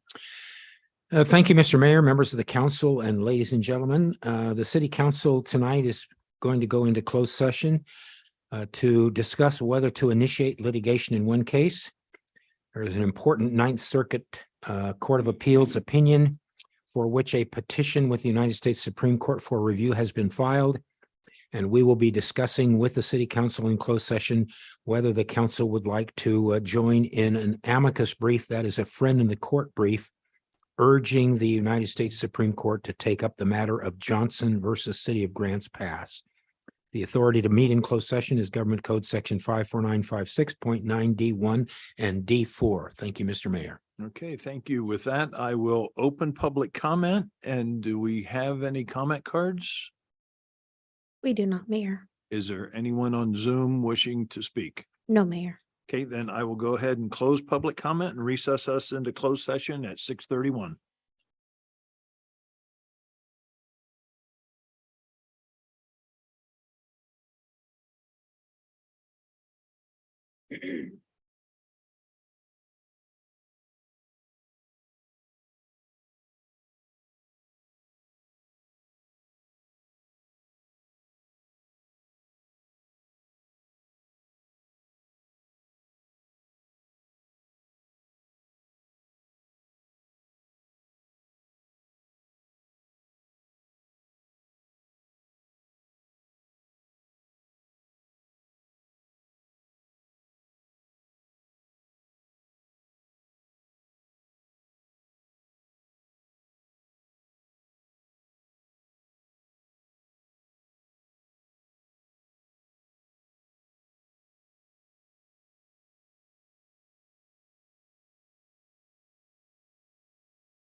Okay, we all ready? Everybody up here ready? Are you guys ready to get started? Yeah. Okay. I would like to adjourn our closed session and reconvene us back into open session and ask that the city attorney read us out of closed session tonight. Thank you, Mr. Mayor, members of the city council, ladies and gentlemen. The city council met tonight to consider whether to initiate litigation in one case. The council received a privileged and confidential briefing on a request to join in an amicus brief, commonly known as a friend of the court brief, asking the United States Supreme Court to take up consideration of an opinion from the Ninth Circuit Court of Appeals entitled Johnson versus the City of Grants Pass. The city council unanimously authorized the city attorney's office to join with other California cities in an amicus brief requesting that the United States Supreme Court take up the so-called City of Grants Pass appeal from the Ninth Circuit. Thank you, Mr. Mayor. Okay, thanks, Bill. With that, if I could ask if everyone would please rise and join us in an invocation led by the Reverend Karen Davis, followed by the Pledge of Allegiance led by our championship girls, Maddie and Aubrey. Let us join together in prayer. Compassionate God, in this week in which we pause to remember the events of September 11, 2001, we are mindful of the many people who put themselves in harm's way each day to protect and serve. We offer our prayers for those who continue to grieve the loss of loved ones. And as we think of those dealing with grief and loss, we are mindful as well that this is Wellness Week. May you continue to strengthen us and encourage us. May we look to those around us to offer support and guidance.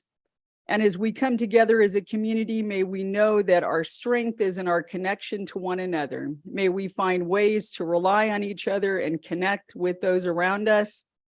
May you bless our time tonight as we celebrate the victories around us, as well as look to others to find ways to serve and care for.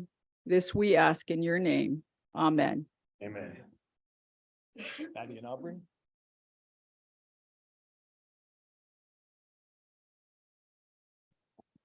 Ladies and gentlemen, please stand. Put your right hand over your heart. Ready, begin. I pledge allegiance to the flag of the United States of America and to the republic which stands one nation under God, indivisible, with liberty and justice for all. Thank you. Thank you.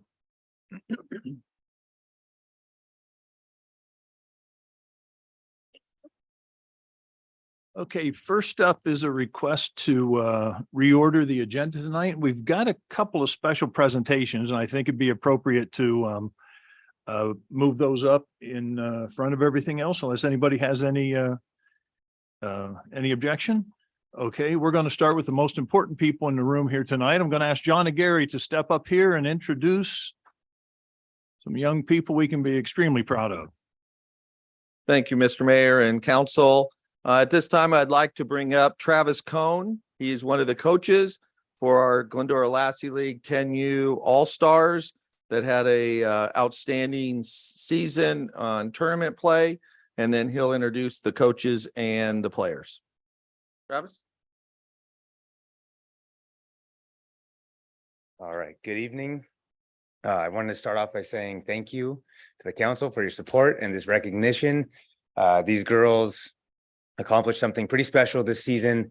It took a lot of hard work, a lot of dedication, a lot of sacrifice from them, from parents, from coaches, from friends, family. It was, like they say with kids, it took a village to get through this season. But what they accomplished was nothing short of spectacular. I'll be speaking on behalf of the team and our manager and head coach Daniel, who is at his own council meeting tonight. And with us this evening is David Gatherer. There he is. Our other coach, Eddie, couldn't be here tonight. He was at a softball function for his oldest daughter. So the sports keep rolling. But I want to talk briefly before I introduce the girls about the season.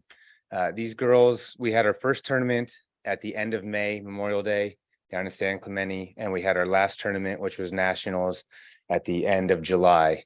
And in that time frame, these girls played 50 games, which is on par, I think, with like what the MLB puts in that time frame, maybe more. And in order to do that, they had to make it to championship play on every single tournament. And they went undefeated through districts, made it all the way to championship play in states. We took a heartbreaking second at states, and then they came back and did the same thing at nationals. We made it all the way to championship play, and we were able to take second at the national tournament. So it was, like I said, a long season. We picked up 2 extra tournaments, but they never showed any signs of fatigue. They were always excited and ready to go. And it was, as a father and a coach, it was amazing to watch them accomplish something that I mean, I never did as a kid. I don't think most of us have. And to see them succeed under that pressure and at that level was really neat. So without any more talking about me or the coaches, let me introduce the girls in no particular order. We have Alyssa Garza,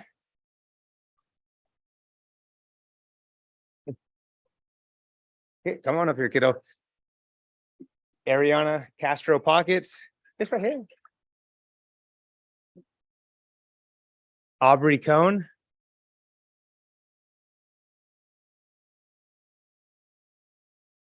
Cheryl Wang,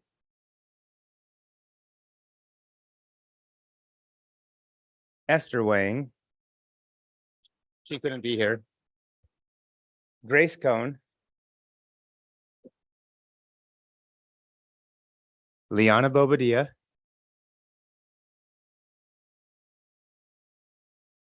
Lydia Gottlieb, Melina Gatherer,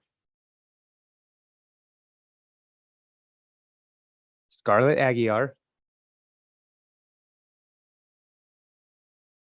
Tessa Schober, and last but not least, Maddie Collins.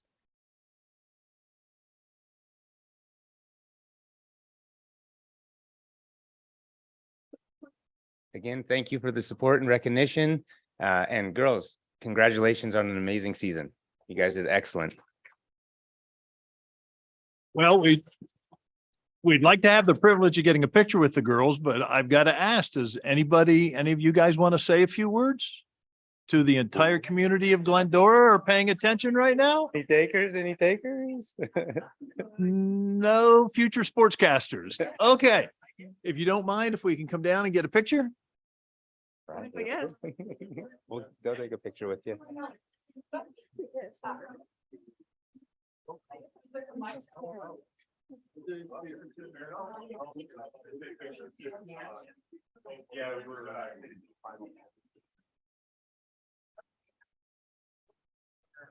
You girls want to squeeze it? Oh, I have a question. Right, come on, squeeze it. Yeah. I'll read. Yeah.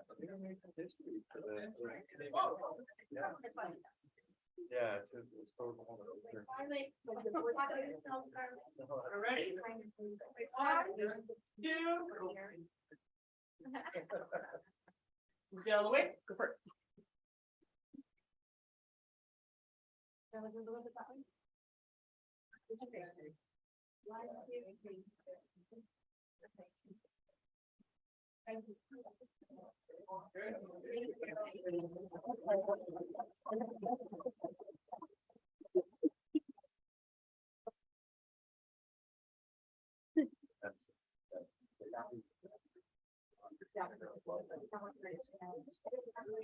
All right, Maddie.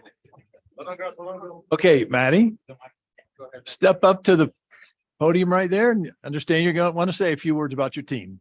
Okay. Hi everyone. I'm Maddie Collins and I was the pitcher for the Glendora Gold team. And I just want to say thank you for Glendora for giving us this opportunity. to play in all our tournaments and to host us at this city council meeting. I just want to say thank you to the girls and to the coaches for just girls being great teammates and coaches being great coaches. I've been with Coach Daniel since I was on the 8U Gold team, and it's been like the best experience of my life. And I'm super excited to be here with everyone. And thank you. Thank you, Maddie.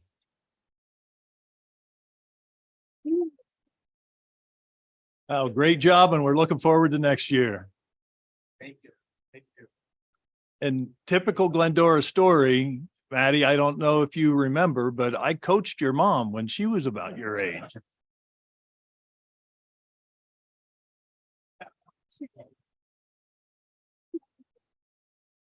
And I don't think we win anything with me coaching, so. Okay, thanks, guys. Appreciate y'all being here. And thanks to all the parents. I know how much work this is to get the kids all over the place. It's a lot of work. Says a lot about the families. Thank you. We'll let it get quiet.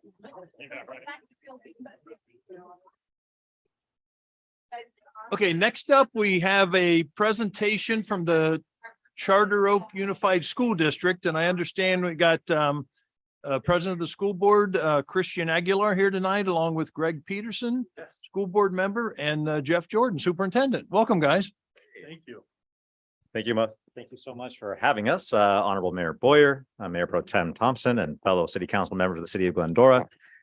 We are here on behalf of the Charter Oak Unified School District. As mentioned, I'm currently serving as President of the School Board, Christian Aguilar. We have Mr. Greg Peterson with us and our wonderful Superintendent, Dr. Jeffrey Jordan.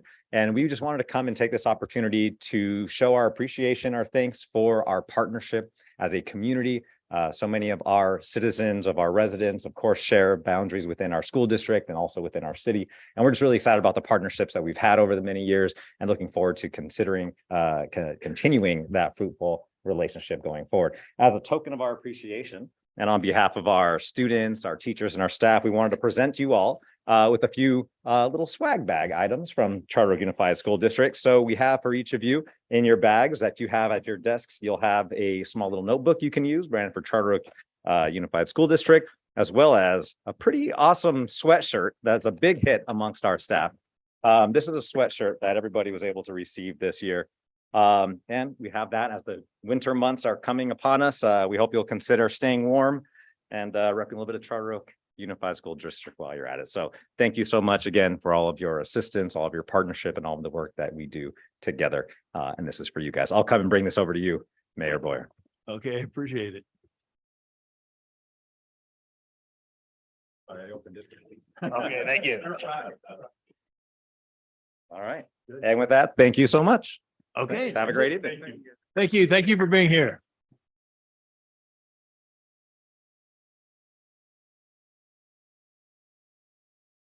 You know, there's so many times we sometimes forget we got 2 high schools in town, and Charter Oak has always been a great partner with the city and supportive of the entire community. So really appreciate them being there and everything that the school does.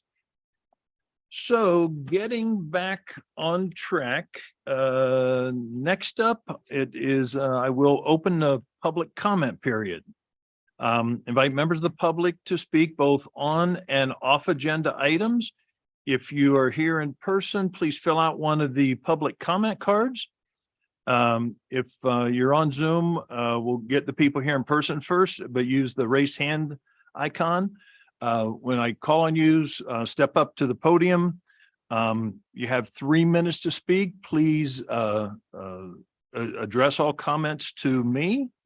And with that, we will get started. Who do I got? Daniel Bringhurst. Welcome tonight, Daniel. Thank you. Thank you, Mayor Boyer. Thank you for having me. My name is Daniel Bringhurst. I'm with your Gettys Group. Over the past 2 years, California has lost over 500,000 people. The population has declined by over 500,000 people. It's unprecedented in our state's history. We even grew through the Great Recession years. USA Today did a study just this past June. And what they found was 4 in 10 Californians were considering leaving the state. And their top reason was cost of living. What drives cost of living? Housing prices, housing costs. So the Federal Housing and Urban Development, Federal Department of Housing and Urban Development, they've obviously noticed affordable housing issues for a long time.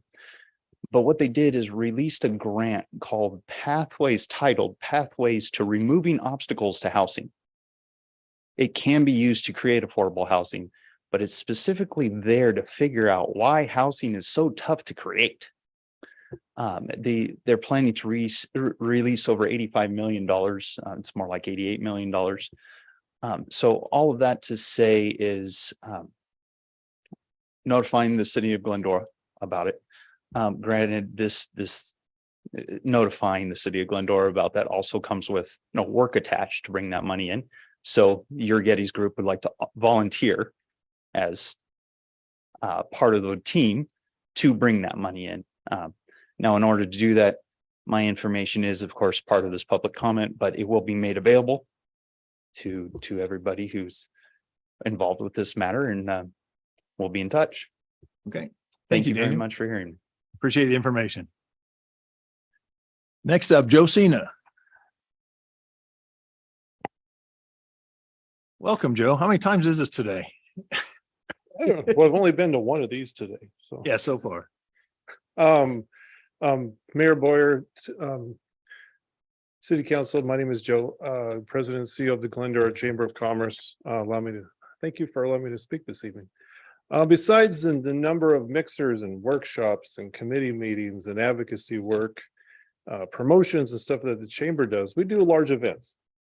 And we finished a couple weeks ago with the Glendora Kiwanis Club, the 35th annual Flashback Classic Car and Motorcycle Show, which I come here today to thank you, to thank the city, thank council, thank city staff for all the work you do to help put that on, because it's a large event.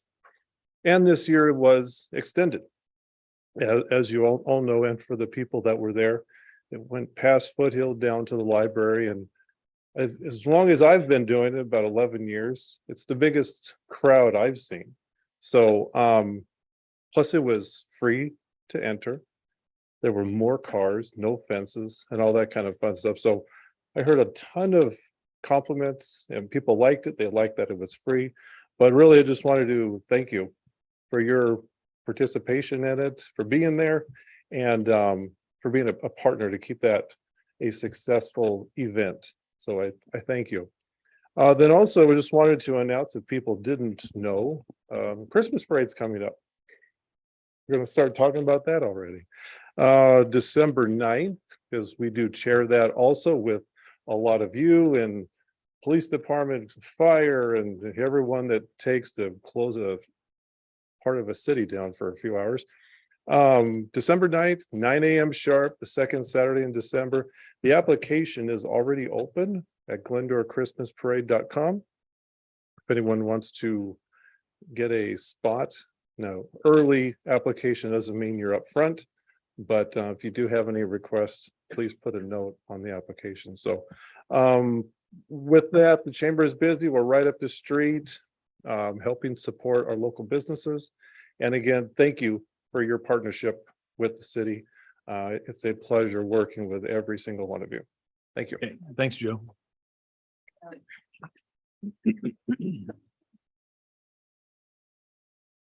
Okay, next I've got Bill Burtonow. Oh, welcome, Bill. Mayor and City Council, my name is Bill Burtonow. I've lived in Glendora for over 3 decades. And I'm here to talk about the repairs that are being done on Bennett. Last spring, you approved a contract for new piping, water piping, and resurfacing of Bennett between Barranca and Grand. And at the time, at least one of you asked the public works person who was representing this contract if it could be done before school started. Well, it hasn't. School started the middle of last month. It is now the middle of September. Some of the piping has been done in that stretch, but it can't be all of it because there's still some leaking in two areas on Bennett. And the work that has been done on the building of trenches and putting of pipes, then temporary resurfacing has left the street in worse condition for driving than it was before they started the work. So I don't know how long it's going to take, but at the time I thought, you said, could it be done during the summer? And I thought, well, summer's 70 days. And the representative said they were told it would take 100 days. And I thought, well, I'm going to work. And it hasn't worked. So I just hope that it is finished as swiftly as possible. And having been a public school teacher, I feel sorry for the teachers when suddenly the street is going to be resurfaced and they have to get to either one of the two schools in that stretch. And that's basically all I have to say. Thank you. Thank you, Bill. Next, Erica Landman. Welcome, Erica. Hi, everybody. My name is Erica Landman, and I am very excited to announce that I am planning on running for the Glendora City Council election for District 3, which will be in November of 2024. I am involved in various volunteer roles throughout the city of Glendora. I'm currently the president of the Glendora Library Board of Trustees. I'm on the Glendora Christmas Parade Committee. And by the way, Flashback was awesome. That was a great show. So that was great. I have a car I entered in it, so that was cool. Let's see. I'm also a life member of the Glendora Historical Society, a member of the Glendora Kiwanians Club, and even a volunteer at a domestic violence shelter. I'm also a reading specialist over in Covina at a middle school, an adjunct professor at University of Laverne, and mother of twins. So you know how it is.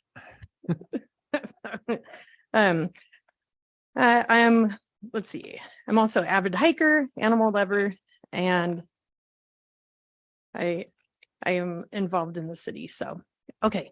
Also, somebody wanted to know, actually multiple people wanted to know about the situation with the historic lights.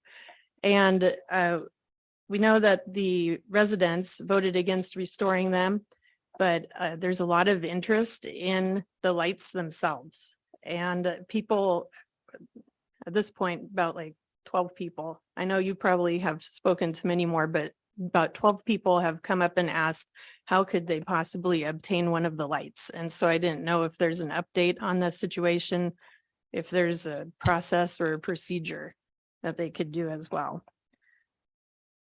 And I am one of the people as well, because I love those lights. I love history. So if anybody would be interested in contacting me, I'm here at the library board meetings Monday, so it will be Monday, as well as my little Facebook page on Erica Landman, Word on the Street.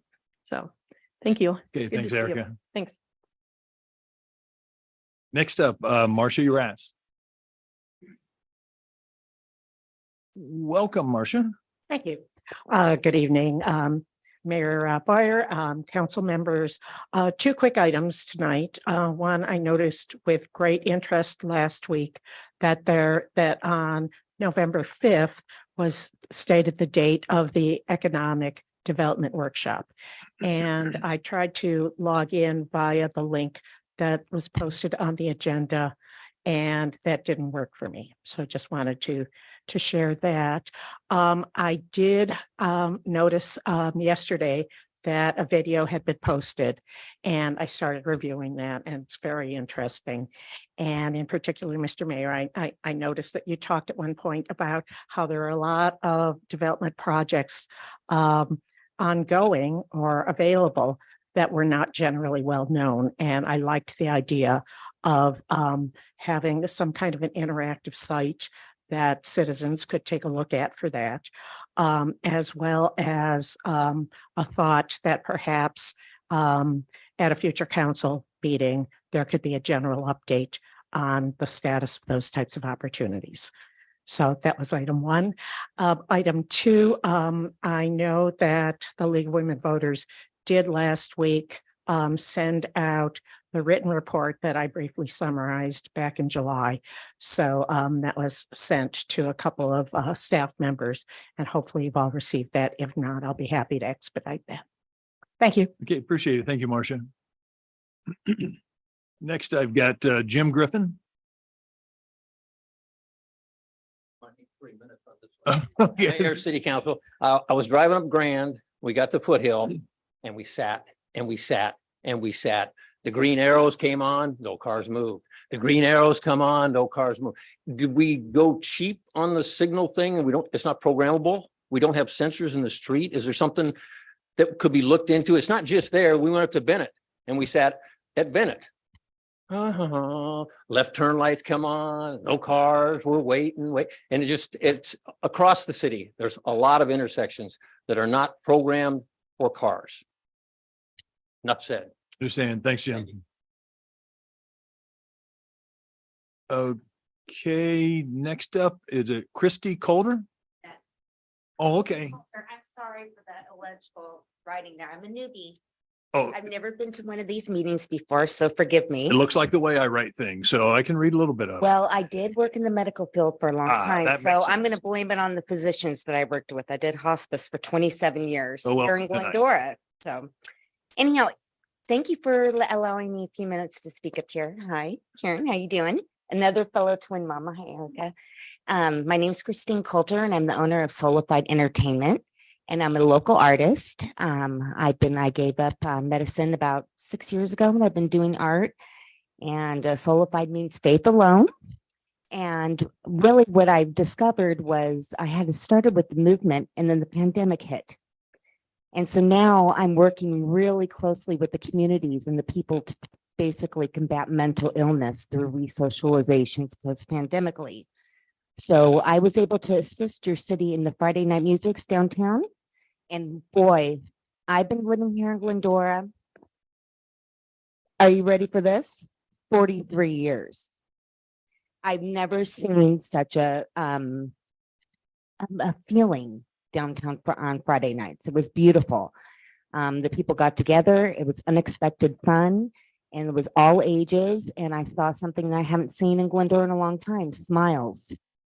And we saw joy. And simply put, that's what really makes the heartbeat of this country. So we're looking at really tough times economically right now. And we're coming out of COVID, but we're also seeing an increase in mental illness nationwide, over 40%.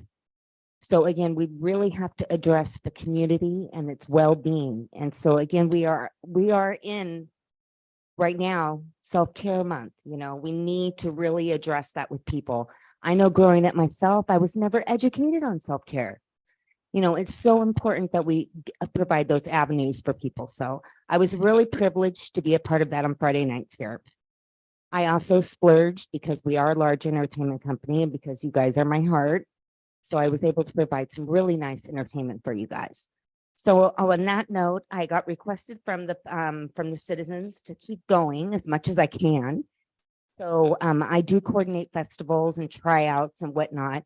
So I thought it would be a nice way. I put a little proposal together to keep the music and the arts going on in the plaza very affordably, if not to anything cost for you, because I do work through grants and whatnot. And because I am an artist, and those of you who spoke to me know I'm a little bit all over the place, I put everything down on a proposal for you.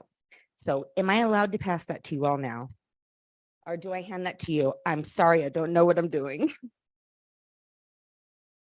Okay. So these are the proposals. And one thing that I also wanted to just reiterate is there's blue zones throughout the world. I don't know if you guys have heard that term, the blue zones. So where we see centennials live. And we actually saw that a lot of people, they looked at their diets and whatnot. You know what the common thread was? Joy. Music is joy. Okay. Thank you very much. Thank you for being here. Okay, I don't have any other cards or anyone here in person. Anyone else wishing to speak tonight?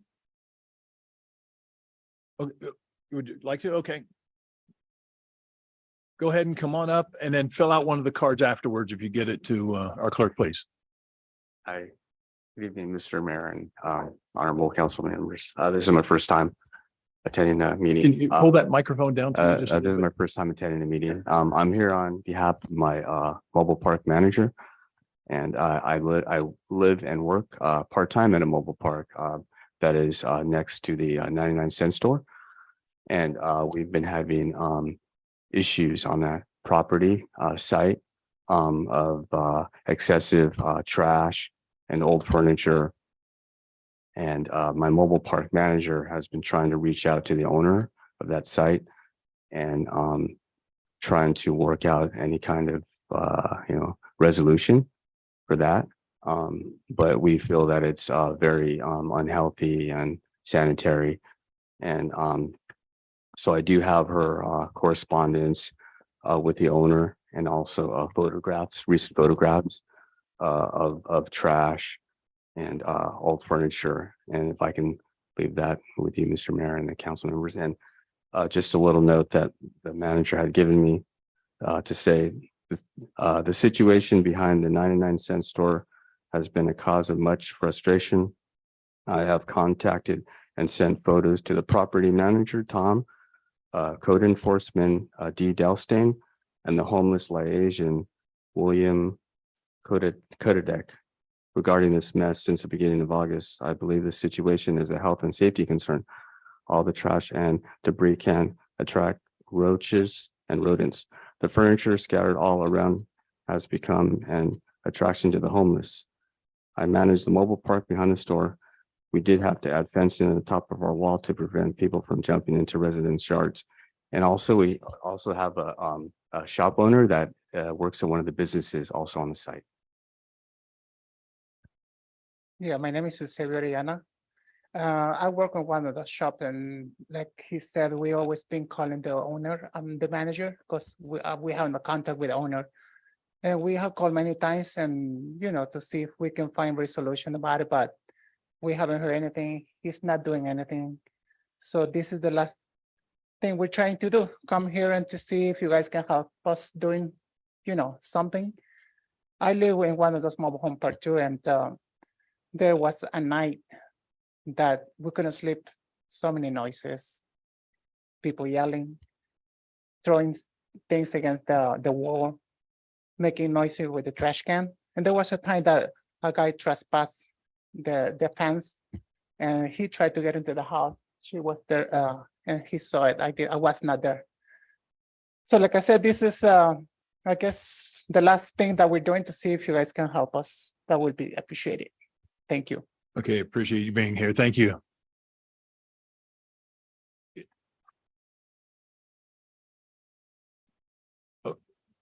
Okay, is there anyone else in the audience wishing to speak? Okay, with that, do we have anybody on Zoom? We do not, Mayor. Okay, well, I will close public comment. And wondering, we have a few items that came up that we might want to address before we go on to statements. Adam, could you address the issue of the 99-cent store that we are familiar with?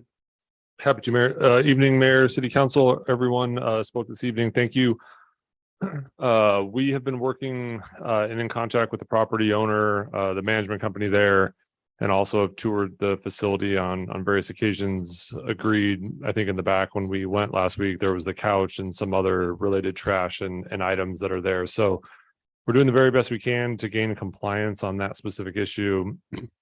Additionally, with some of the homeless individuals that frequent the area, working with the police department, our community services group and LA CADA to both offer services and perform enforcement measures where possible. So we're aware of the issue. We agree it's a problem and we're doing what we can to help address that. So we'll continue to stay on it. We'll continue to stay vigilant.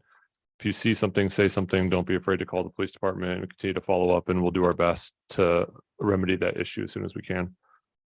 Could you touch base a little bit on the code enforcement process? Yeah, that's a great question. So code enforcement process is one of those things where if there's an actionable item, we go out, we issue sometimes a written citation or a verbal warning. The issue gets fixed and then the clock starts all over again. Even if the issue is fixed for several hours, that clock starts over again. So it is a process where it's go document. Sometimes we don't get a response. Sometimes we cite, sometimes the issue gets addressed and then it starts over again. So I can understand where it's frustrating. It's frustrating for staff too. It's the process that we take in the state of California.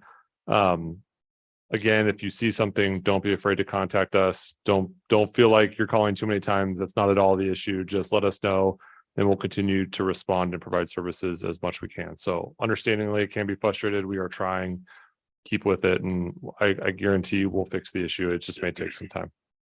And then the one other item that came up that I think should be addressed, the renovations on Bennett. Yeah, so renovations on Bennett, like everything else, we had a slight delay in the materials being sent by the contractor. The existing water leaks that are there are the current water system pipes. A lot of the pipes already been there.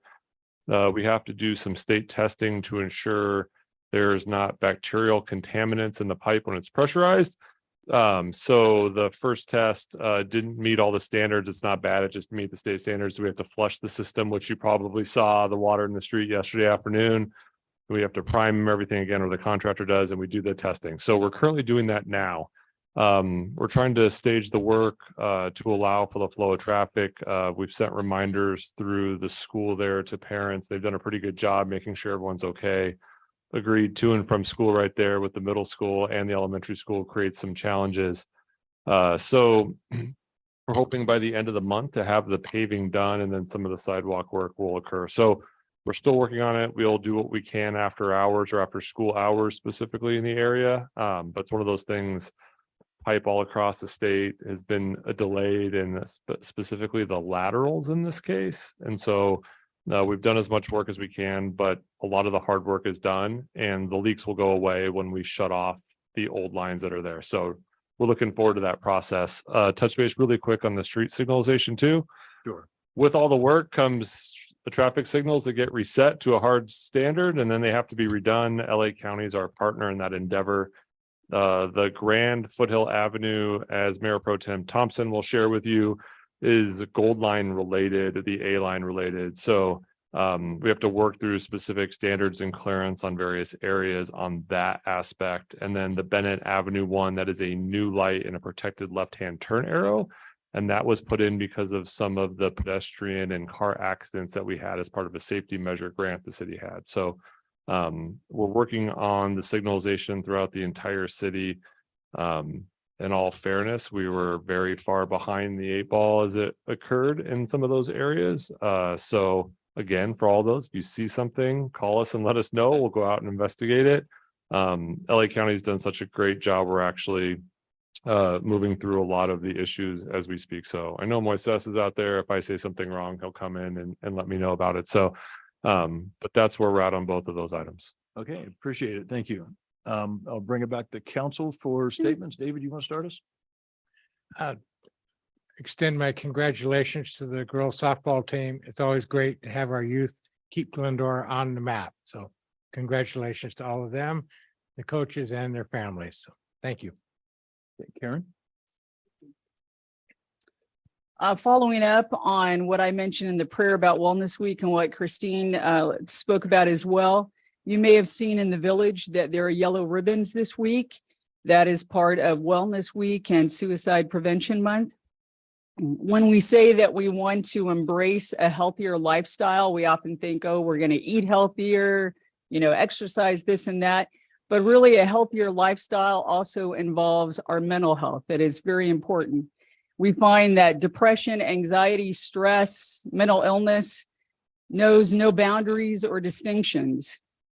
It doesn't mean that you are of any particular background. You could be any age, ethnicity, religion, politics, zip code, bank account, and mental health is still something that we all need to take account of each and every day. Just as with your physical health, being intentional about it, with mental health, we need to be intentional as well. And it's more than okay to ask for help. We often say that, oh, well, it's okay if you need. No, it is necessary that we all rely upon one another, and when needed, rely upon the experts to get that help, to get that support. And so now, because it's Wellness Week, now is the perfect time to do a wellness check on yourself and on your loved ones. Because if we say we want to stay healthy, that means the whole person, not just our physical health. Many in our community have dealt with several losses, and those losses compound over the pandemic: loss of jobs, loss of life the way it was, loss of being able to do things that we were accustomed to, loss of loved ones, and all of those things compound and make it difficult. Many in our community right now are grieving the loss of a friend and a mentor. And so, Mr. Mayor, although he was not a Glendora resident, he was a Glendora fixture for more than 2 decades. So tonight I would ask that we adjourn our meeting in memory of Rob Castro. Former Chief Castro was an integral part of who and what Glendora PD is today. Rob left a lasting imprint and impact on the department and on the Glendora community. There are countless stories of people he has mentored and influenced, not to mention the lives that he saved and helped to redirect through his police work. His attributes of leadership and ingenuity were seen in many projects and programs, including the establishment of the regional FSET team, which is Glendora's version of SWAT team. Rob was a member of Kiwanis, the Glendora Christmas Parade Committee, Council PTA, the list could go on, in addition to the many regional law enforcement organizations that he was part of. We will forever be grateful for the legacy and difference that Rob made in Glendora PD, the city of Glendora, and the lives of the people he knew and whose lives he has touched. Last week, his life was celebrated with a memorial service. So on behalf of the city and the residents, we forever will extend our gratitude for his life. And tonight we extend our sympathy, prayers, and love to all of the Castro family. So as we adjourn tonight, I ask that we adjourn in memory of former Chief Rob Castro. Okay, thank you, Karen. Michael. Thank you, Mayor. I'm going to call on you, Mayor, to if you can opine on the cost of housing in California. And possibly if you get a grant from the state, this actually could cost us more because of prevailing wage and things of that nature. Could you maybe address quickly the cost of housing in California? Well, you know, one of the issues people talk about that housing has gotten so expensive, but one of the issues that people need to keep in mind is that housing costs a lot of times is based on the cost of replacement housing. And so much of our new housing is actually government funded and with government assistance, which drives up the cost of housing because of different regulations that are put in place when the government gets involved in actually virtually anything. And so once we enter into that realm, we find ourselves paying prevailing wage, having additional restrictions and regulations that have to be followed. And it's unfortunate that when we get involved in the affordable housing conversation, affordable housing is anything but it actually drives up the cost of housing. Hopefully that answers your question. Answers the question. Thank you, Gary. Adam, can you just give us a quick status update on the historic light since it was brought up? Same update as we provided the last 2 council meetings. Staff continues to remove the lights. We're tagging and inventorying all the lights in the locations. Had some interesting finds along the way. Last week, we found one that was full of cement. So someone put concrete from the very top all the way to the bottom. So as we've let the council know, we will come back at a to be determined date to look at options for potential reuse. We do have provisions for how we if we have surplus equipment, how that process goes, whether it's auction. I think it's important to note the city doesn't make money in that endeavor. It's the value, the market value of whatever that equipment is. So previously we had conversations on the dais about potential first last mile options that would bring additional lighting of some of the trees and potentially other amenities along Glendora Avenue South towards the A line station or Gold Line or L line. The name is now A line. That endeavor would be cheaper because we'd already be laying conduit in the street there. So as staff continues to remove those, inventory take shape of the quality of the light posts that are left, we'll continue to look at options and come back to the council at the end of this year or the start of next year with potential options to look at. Great, thank you, Adam. Yeah. And this morning, the chamber, along with Glendora Methodist Preschool, celebrated their 75th anniversary with a ribbon cutting ceremony, and it was nice to have Mendel there since he was at the opening originally. It was that is a joke, but if it was true, I think I've aged well, right? So, you know, thank you, Michael. You're welcome, Mendel. It was a nice event, a lot of camaraderie, and it was nice to see the little dust bunnies running around, enjoying themselves. And they have several different openings still, but it's a nice program. And it was kind of interesting. I told a little story. My son-in-law had went there when he was obviously young, and we have 2 grandkids, and he is planning on bringing them as well, and with a 3rd one on the way. And so it's kind of neat how we have a history here in Glendora of generations, and we celebrate the generations with some fine institutions. So thank you, Joe, for doing that today. It was well done with the ribbon and having all the little ones in that picture as well. So thank you. Thank you, Gary. Thanks, Michael. Mendel? Thank you, Mayor. Joe, thank you once again for the flashback. And I know that you and a whole host of others did a great job. But as the speaker said, joy is really important to our lives. And this world needs a lot more of that. So that event was just a great time. So hope that next year will even be a bigger time. So thank you, Joe.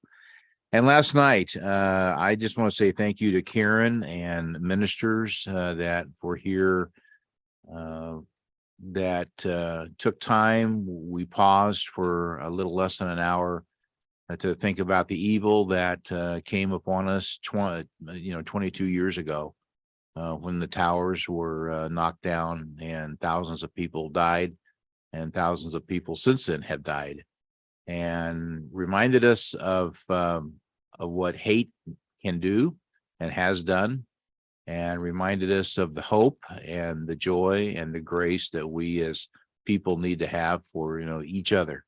And so, Karen, thank you for being a part of that. The firemen that spoke, police officers that spoke.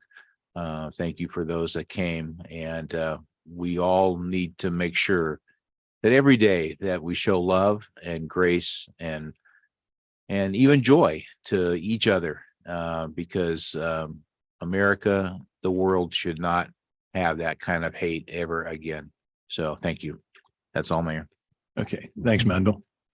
If I could, do you have that slide to pull up for me?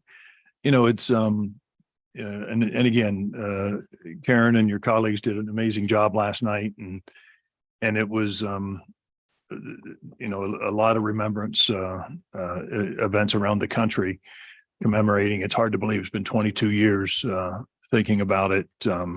We have people who are now officially adults that were not alive when 9/11 happened. But I was at the Azusa opening ceremonies of their Field of Glory, which they hold every year for the during the 9/11 period. And it was interesting because I was introduced to this flag that is known as the Freedom Flag. And over the last couple of days, I've asked a number of people if they were aware of this, and most people have no idea this exists. So this is the flag that commemorates the 9/11 event, and the history of this. And there's an organization that is going around the country promoting this flag, and it has been adopted as an official flag commemorating 9/11 in a number of states already. But I just wanted to share the history of what happened here. On the evening of September 20th, 2001, Richard Melito sat in his restaurant in Richmond, Virginia, and he sketched a symbol commemorating the events which occurred 9 days earlier. His intention was to create a symbol for a display on the wall within his establishment that would just always remind him and his patrons of the tragedy and the triumphs of September 11th, 2001. 16 months later, the Freedom Flag became part of the Virginia history when it was designated by an executive order of the state's official symbol of remembrance honoring the victims and heroes of 9/11 by Governor Mark Warner. Raising the freedom flag has become part of a tradition on Patriots Day observation in schools throughout the Commonwealth of Virginia. And the Freedom Flag Project calls on schools to formalize an annual tradition of raising and flying the freedom flag below the American flag on September 11th, creating a unique reminder to current and future generations of the victims, heroes, and survivors of that day. I was a little bit embarrassed that I had never heard of this before. And then as I looked into it a little bit more and discovered the meaning behind this, I just felt the need to share it tonight to make sure and try to get the word out that we can, that it is important that we never forget. It's important that we find ways to make sure and commemorate the losses that happened on that date. And so I felt a need to share this with the community, and hopefully California will become one of the states that officially adopts this flag as a remembrance for 9/11.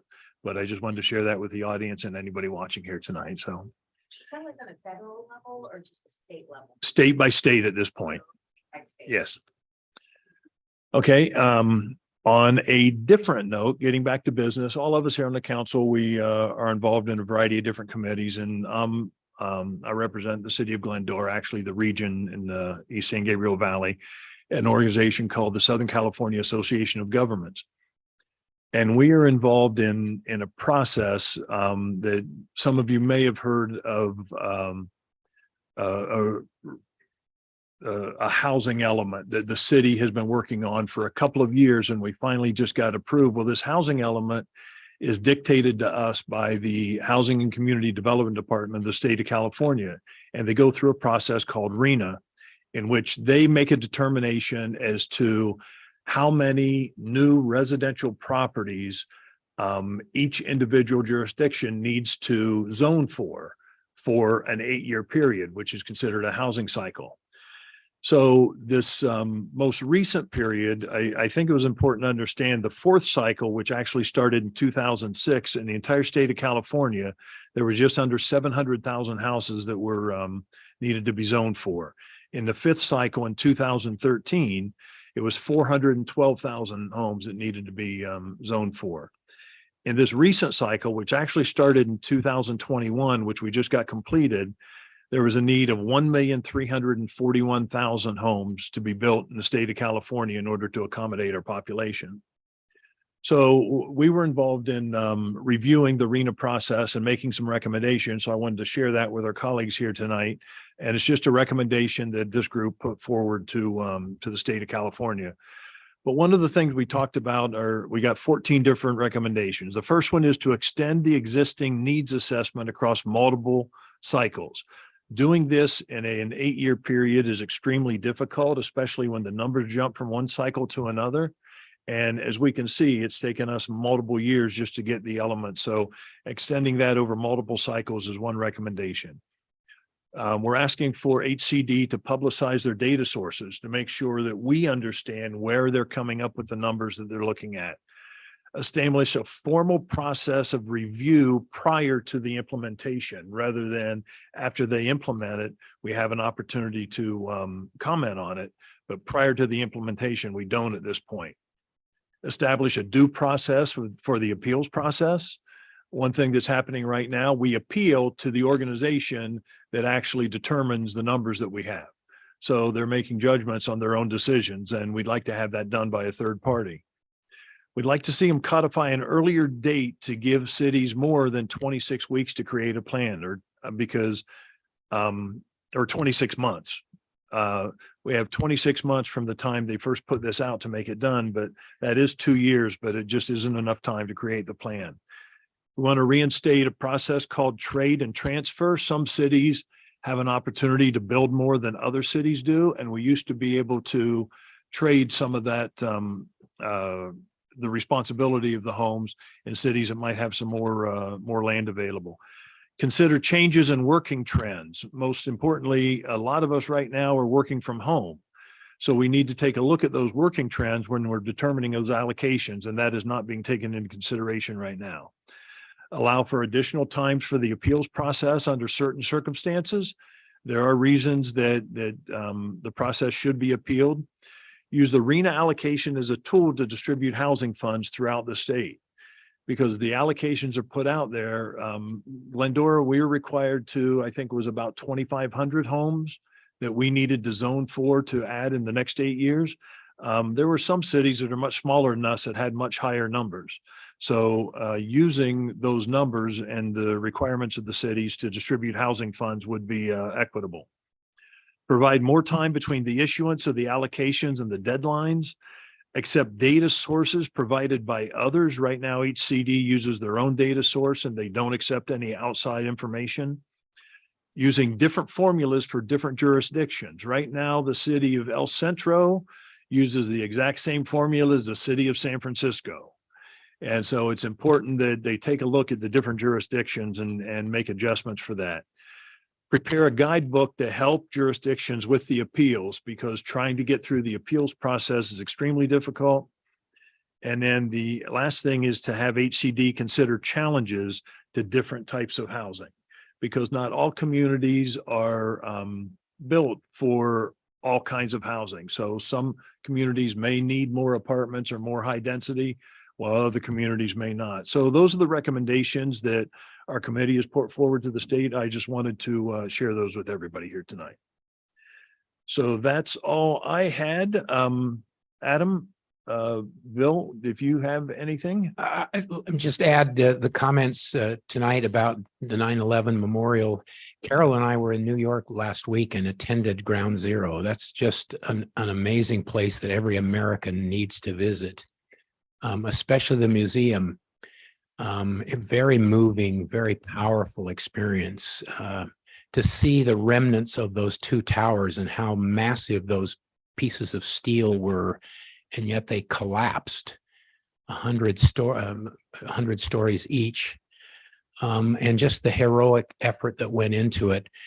We were with a group that followed a docent, and as we looked at the fountains, they said, we've interpreted the meaning of the fountains, which cascade water down over the two footprints, as the first level of cascading representing the tears of each of the 3,000 people who perished, and the second level of cascading represents tears for the two buildings that fell.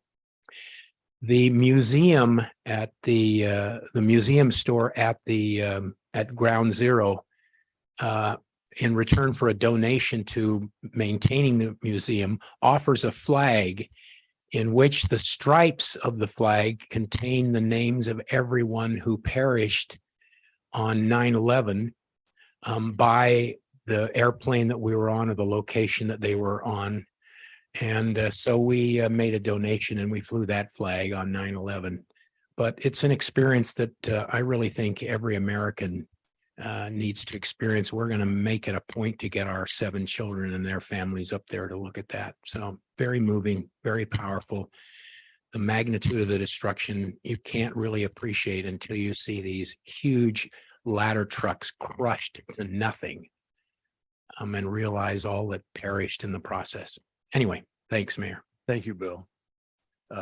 As Karen shared last night, we saw the worst of humanity and the best of humanity during that period. I do have to step back just for a second. Marcia, I wanted to answer your question. I apologize. We got to a lot of different things. The economic development meeting, I don't think that was going to be live streamed. If there was a link on the site, I apologize. I think that was a mistake, but we were recording it to be shown later. You will see, if you stick around later tonight, we're going to be discussing a website update that may address informing people more, but I would like to follow up on your suggestion that maybe at a future council meeting, we could get an update, because one of the things about that meeting is we talk about a lot of things that are going on in town. Until we sat down and saw all of them at one place, it might be worthwhile for us to have an update at a future meeting. So I'm sure we can arrange that, but thank you for that suggestion. Okay, moving along. Next up on our agenda is our consent calendar. Items on the consent calendar will be enacted by one motion without individual discussion unless anyone wants to pull an item for discussion. Does anybody I'll move need to items pull anything? 4 through 6. Second.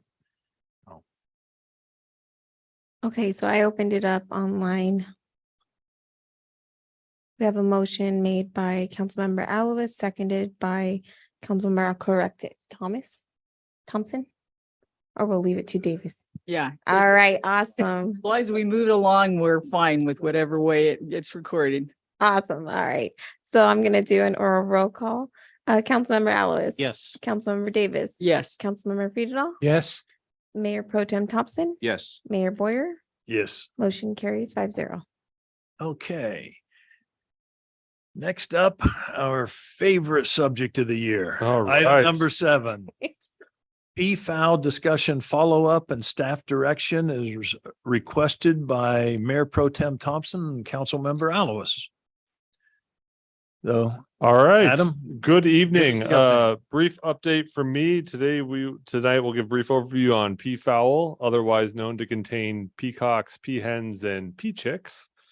So in June of this year, we had a request from Mayor Boyer, Councilmember Friedenthal, to discuss peafowl based on some inquiries from the public. We gave a brief update to the council in July.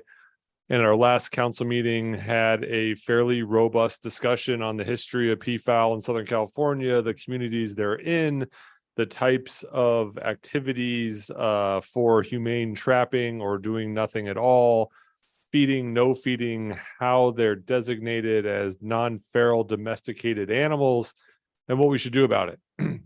At that meeting, council gave further direction to staff to do some community outreach, to do a more in-depth census count, and to do some additional research.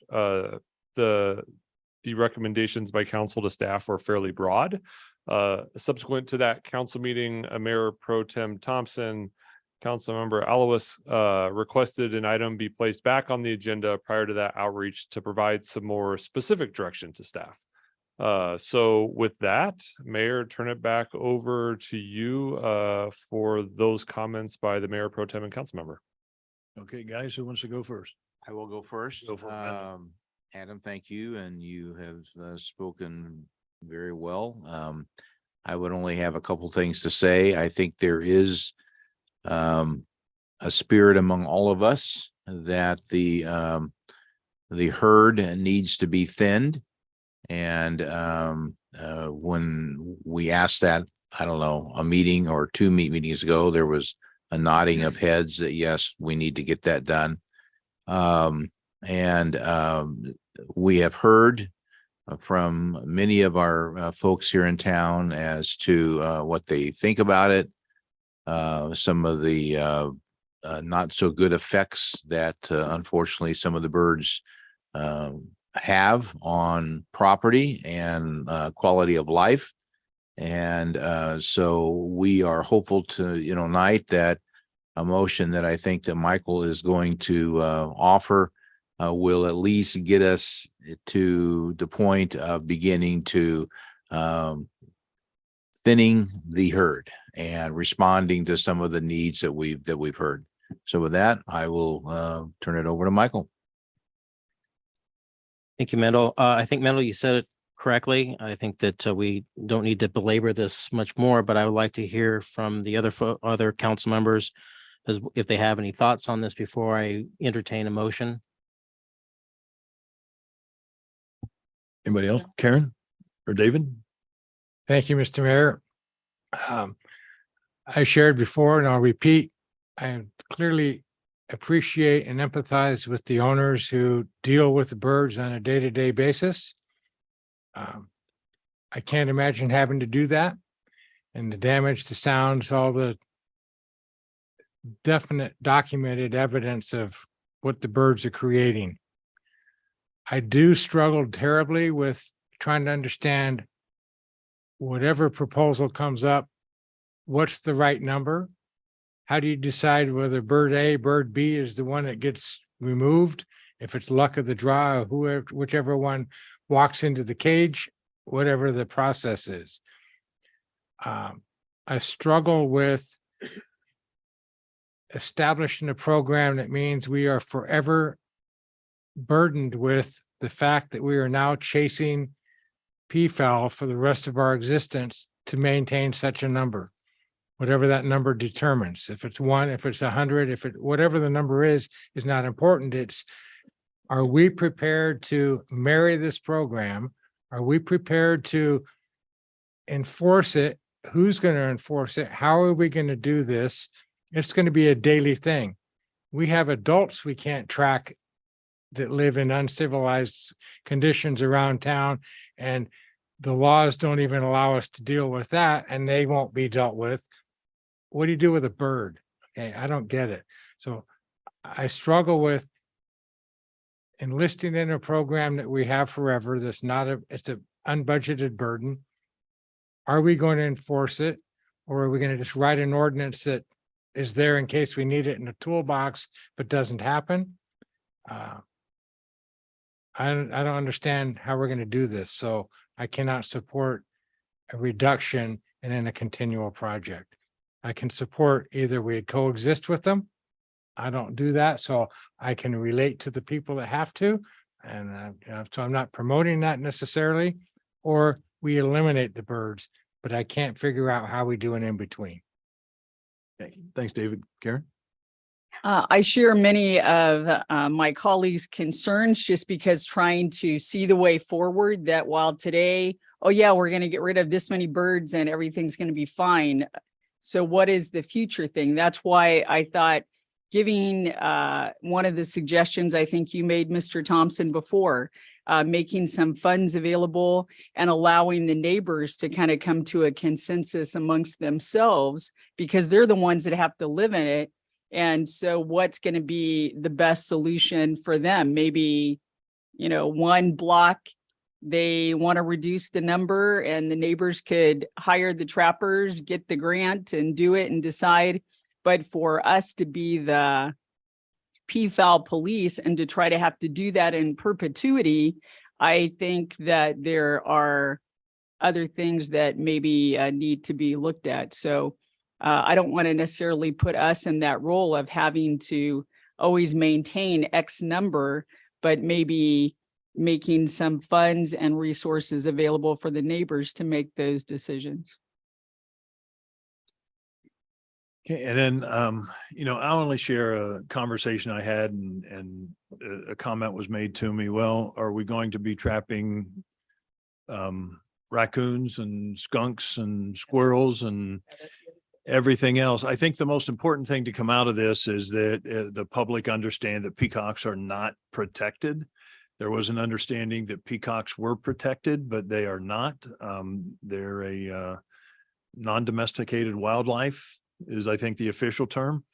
But at this point, I agree we need to do something. I don't think any of us have the answer to it.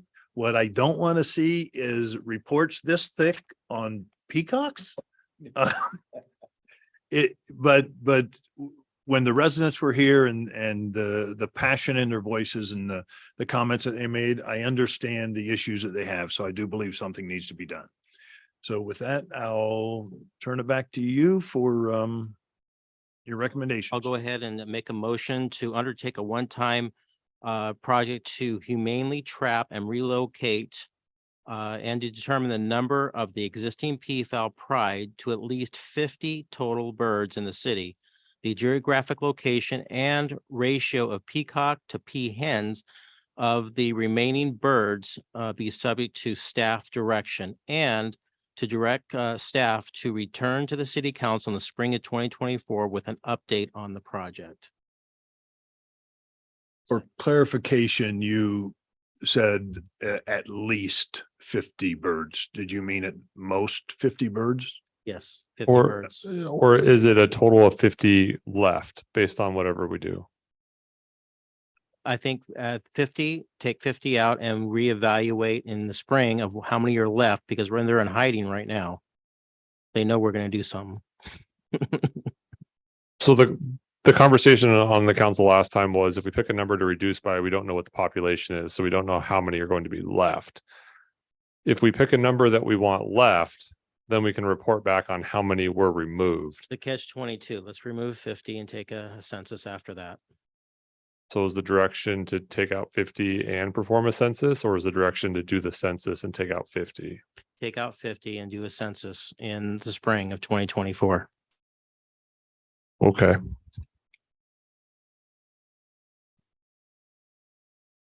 I will second that just to get the motion like on the floor and I agree with Karen or Gary, whoever said this, that none of us, and I'm the first one to admit this, I don't have a magic wand to figure out what the a solution is. I know there's a lot of people that love them. I love to drive by and see them. They're beautiful birds, but I know that they do a lot of harm and damage and create all kinds of issues. So this is one attempt to try to, as I said, to, thin the, herd. And but staff, I mean, Adam, please speak into it because I think staff concerns remain the same. It's not that we shouldn't. It is obvious from the public input that we need to address the situation in some case. I think staff's perspective is if you pick a number you would like left, then we know how many birds to remove. Just picking a number of birds to remove without knowing the total population creates a lot more questions. So I think staff's preference would be that we pick a number of birds that we think we would want in the jurisdiction and then remove birds until we come to an approximate number of those birds. Obviously, they tend to proliferate in different areas in town, whether it's near the castle or Glendora Avenue or near Vermont and Leodora area.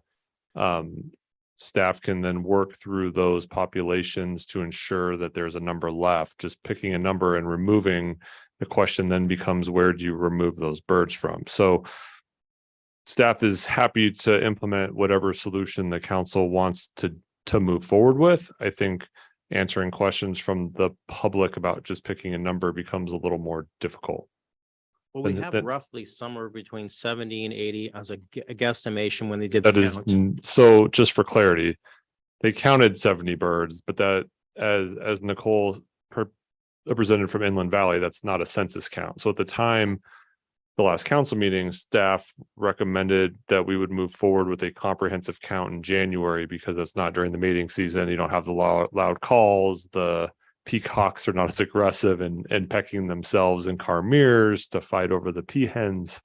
So that was kind of the issue. So again, happy to move forward however council wants to move forward with. I just think picking a number to reduce by makes a little more difficult proposition than picking a number of the peafowl pride you would like left in the city and then reducing to approximately that number. But you can't do that unless you have an accurate consensus. We would go out and do a census count.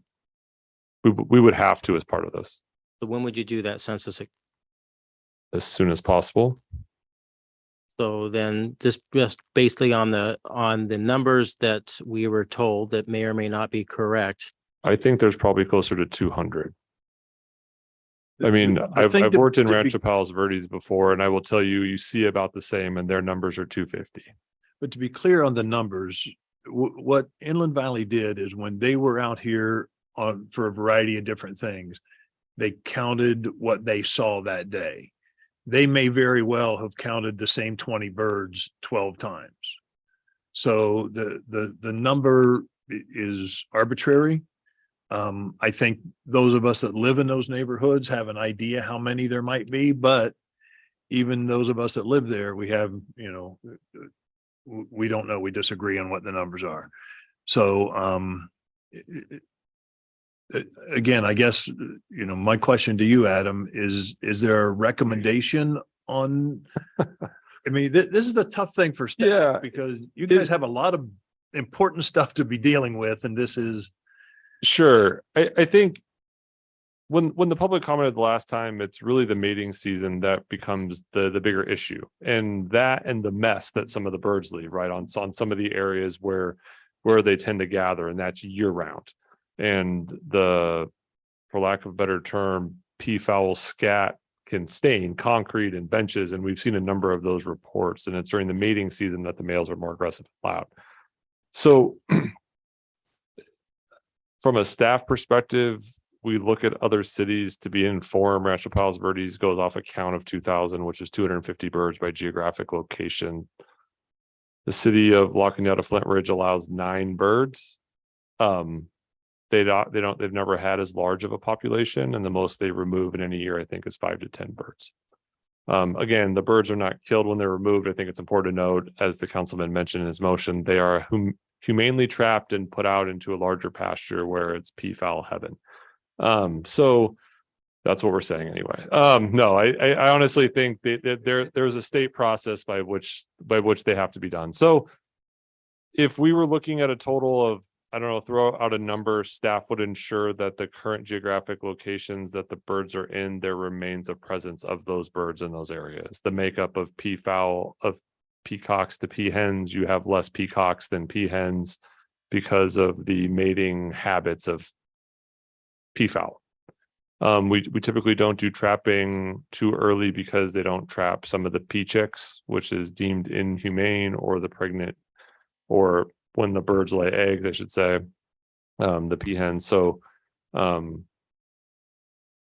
Adam, if we do make a determination of how many peafowl are left through a census and leave 50 peahens there, and then come in spring and have another census of what's going on, then we can make another determination.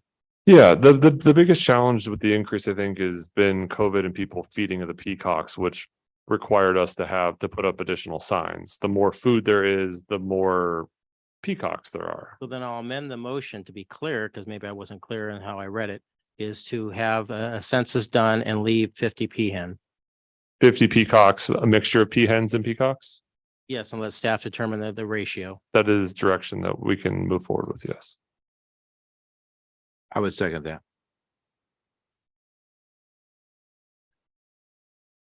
Okay, so we have a motion made by Councilmember Alowis and seconded by Mayor Pro Tem Thompson. I'll now open it for oral roll call. Councilmember Alowis, Yes. Councilmember Thompson, Yes.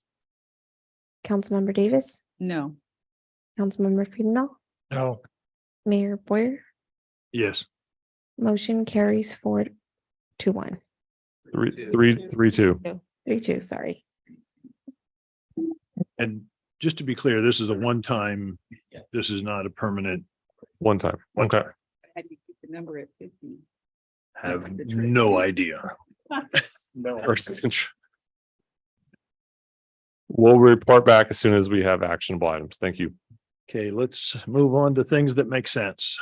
Item number 8, the Glendora Village Crosswalk Safety Demonstration Project. Transportation Manager Stephen Mateer to report. Thanks. No pressure, right, Mayor? We'll try to make it all make sense. Thank you, Mayor, City Council. The item before you is to consider the next steps with our demonstration project that we conducted in the Glendora Village. All right. There we go. So we'll talk about what our demonstration projects, what went into the project that was deployed in the village, the data and feedback that we received, some conceptual improvements, and then our next steps.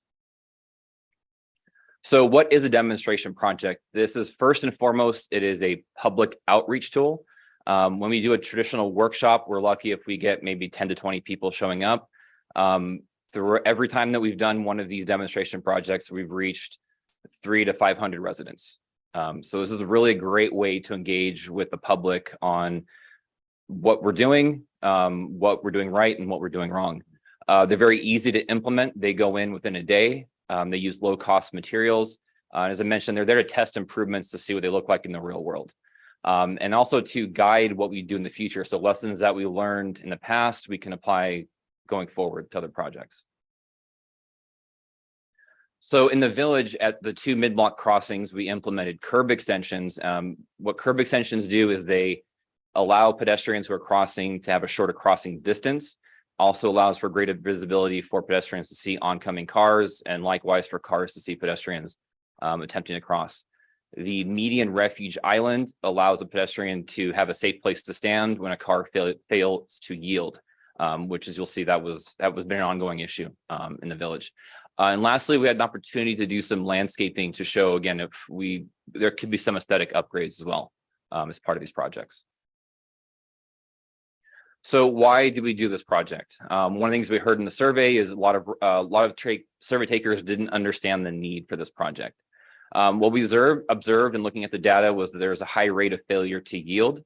There's also damage to those two signs, those pedestrian signs that you see at the crosswalk. I think our public works crews were out there replacing them weekly, if not bi-weekly, maybe on a good month.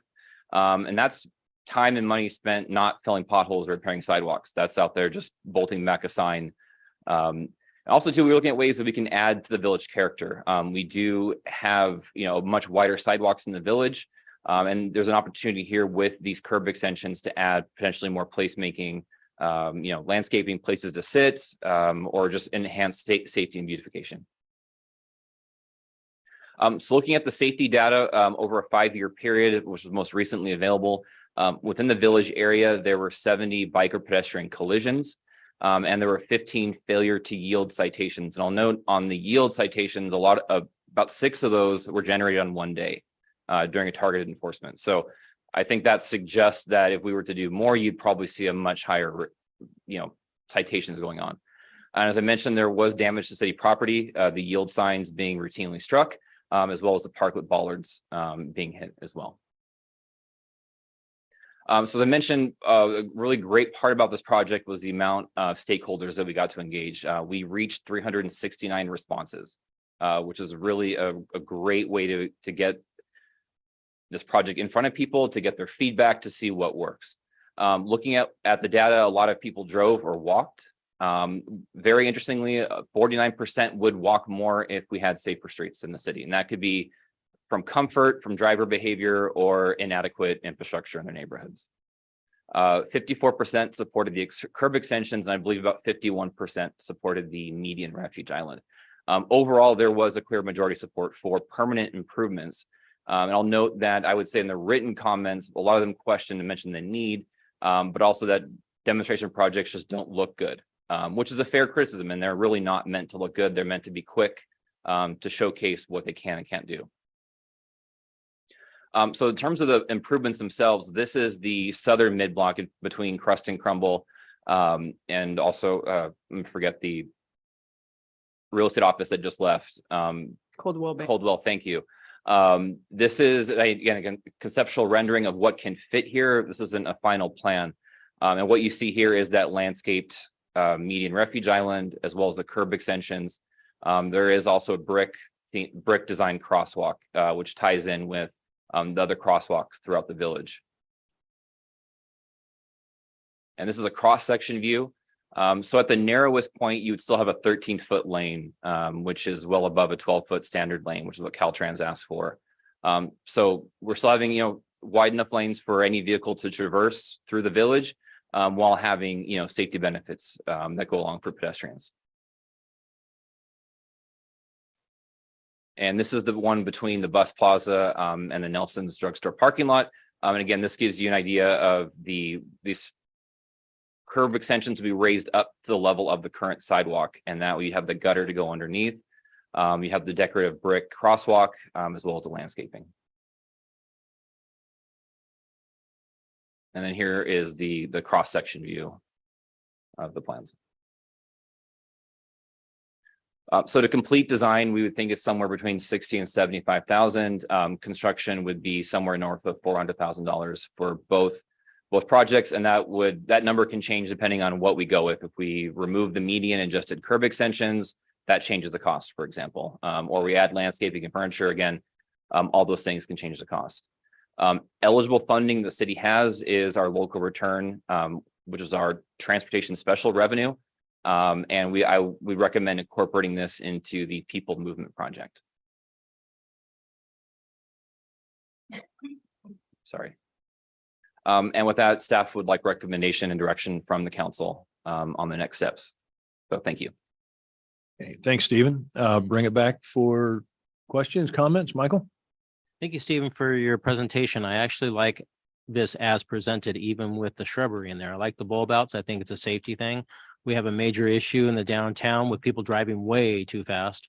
And even when people are in the crosswalk, they just zoom right past them. And I think having the bulb outs, having the center meeting as a safety area is nice.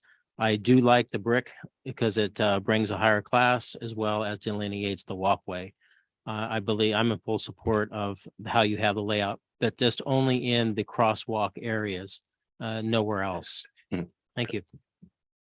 Okay. Anybody else? I have some challenges with it. While I think it has slowed traffic down some, it has created some other issues. I see a lot of illegal left turn or U-turns made out of parking lots to try to circumvent the ability to circulate through the parking lot because we eliminated the left turns. So people are looking, gambling, charging out around the end of the sidewalk to go back into the parking lot. I think that happens more often than we believe. It certainly hasn't eliminated the illegal U-turns in the middle of a business district that happen daily. I follow people through town and they're trying to navigate, figure out which way can I go, suddenly get to a stop sign at Meta, decide, well, I'm going to make a U-turn. Well, that's probably the best place to do it if they're going to make an illegal U-turn, but they still do. So somehow we need to figure that out. I'm not a big fan of lots of signage.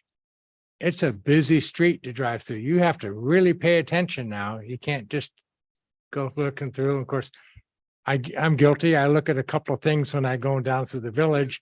So I have to pay attention more to lots of other things because of all the signage. We have a serpentine route through town to just miss the parklet over here, but miss the island over there. So we're zigzagging down the street. I think it's just a little busier than maybe we need. That might be just the model, the temporary model pieces, but if they were islands, I think that's still the case. If you look at one of the pictures we have, there's cars in the diagonal parking that are sticking out into that 13-foot traffic lane. So now I'm navigating around a crosswalk in an island and have to not bang into the car that's parked in the parking space. So spacing, I think, is a little issue. So to me, the way we presented it, maybe too many signs and rather busy. Okay, thanks, David. Karen, anything? I appreciate the traffic slowing and like it. And I think with the greenery and being the permanent islands instead of the little temporary things is going to help with those folks who are like, what are those things in the street? So yeah, no, I think it's definitely an advantage. Other communities I've been in that have the same feel that we're trying to create in the village, that has been a good attribute to have the traffic slowing. So I think it's good. Question, what did the bid board do and what did they say? And what was their level of support for this? It's a great question. The bid board unanimously recommended that we actually keep the demonstration project in. So with those little wheel stops in, and to move forward with a permanent design, including the median islands. Okay, so they supported this. Correct. Very good. Okay. I would say that just like everyone else, that I support this. I do like the brick kind of crosswalk. I think that's kind of cool. But yes, I would like it. I'd like to have an opinion before motion's made. If you don't I'll mind. let the mayor. The only thing that I have another question too, sir. The other question that I had is, I like the plants, but we just spent 2 hours from 4 to 6 talking about water. So I don't want fake plants there. I'm not advocating that. But what other things could occupy that space? So UCLA's landscape was one of my, no, I'm just kidding. Yeah, that's a great question. I Okay, think, so yeah, who's ranked fifth and? I know it's gonna be a long season. I know. Yeah, Yeah. But So- not, but that was good, Stephen. Thank you. As you know, I give you. you got me credit last time, so I for- got to, for coming yeah. out strong there. Yeah. I think at this point, that was really just to kind of show what fit on the street. There's, when we go through this design process, we can look at hardscape furniture, low water plants. Okay. Okay. That was really just to illustrate Yeah. how it could fit in. I the mean, I streets. like the look and Yeah. the, shrubbery, but then again, there's water, there's maintenance, there's, everything. Yes. But I just didn't know if you had some ideas, but. No, I think we'd want to go through a design process with Yeah, the yeah. bid and, come to kind of agreement on what these would look like. This will be a very prominent visual, Right, element in the village. So we want to make sure we get it right. Yeah, no, it's good, Mayor. Love the ball bounce, hate the islands. I would like to see us consider ball bounce over on Meta as well and eliminate the islands that are there with the ugly stop signs stuck in the middle of them. Question I have, how disruptive would it be if we were to move forward with ball bouts? Once we make a decision, it's going to be permanent. Okay, until we change our minds. And so the idea of doing the ball bouts would make the street a much tighter drive that would slow people down. I look at the islands as possibly being disruptive, making it a little bit more difficult for people to navigate through there, especially as somebody is parked in a parking spot that may be backing out or maybe doing something, or if somebody is new to town, they may not see the island where the bulb out would be obvious because cars are going to be parked there.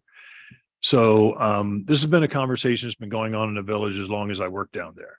And the idea of the bulb outs has been discussed for quite some time.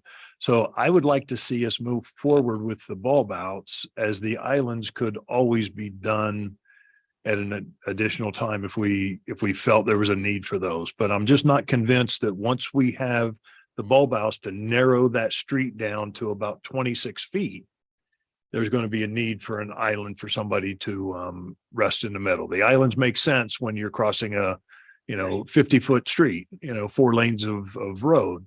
But on a street this small, I'm just not sure that the islands are necessary. So that's my 2 bits. So I thought you were going to ask the question that Josina is going to be asked over and over again. What is this going to do to the Christmas parade? I do sit on that committee. Question I have, one more question.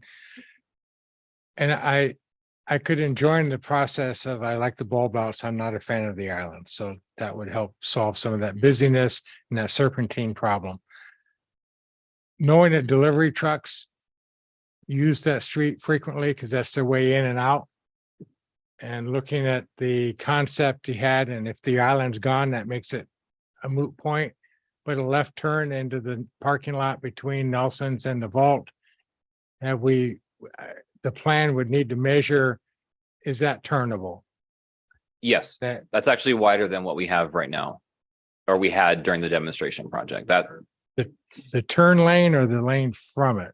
Are you referring to the coming out of the driveway or No, into the driveway? Into the left turn northbound Yes. into the vault parking. Yeah, lot. that had the laser? No. Sorry, look, try to project my voice. If you're coming northbound on Glendora Avenue, Yes. this turn, almost any vehicle could make this turn because this will be the hard curve. This would be just paint. So there's room How about to a make- tractor with a 32-foot trailer? Don't go down Glendora. I think anyone can do it. I'll try it. It would come in the other way though. Yeah, I know. Yeah, so I'll note too, this area,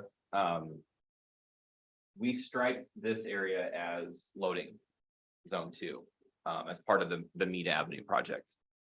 So there's a pretty sizable loading zone, as it is now. And I mean, unfortunately, a lot of those delivery trucks, they do double park in the middle of the street too. So there's a lot of delivery trucks not following proper places to pull over either. That's the challenge of a place like the Village is there's just Well, not. but keep in mind, to the delivery truck's perspective, we don't have delivery docks. A We fair have, point, we have yes. difficult alleys to get in and out of, and if he goes through to go out to Vermont, is a good chance he can't get onto Vermont because of the curb parking. Now, if it's a straight truck, 2-axle or 3-axle, probable. If he's pulling a trailer, he's risking it. I think it's multiple different things. Besides slowing down the traffic, it's an aesthetics thing. Because if you look at Glendora, our village is wide. You look at some of the surrounding cities, their villages, their streets are very narrow. So they're already accommodating for what we're going to put in as the bulb outs and the center median. And so not only does it slow it down, but it also protects the pedestrians. Because David, as you've seen, people go through that like crazy. They don't stop. And we do need to slow it down because we do have a lot of attention down at the village, a lot of traffic, of foot traffic. And this is what the folks are saying, you know, it's dangerous to walk down here.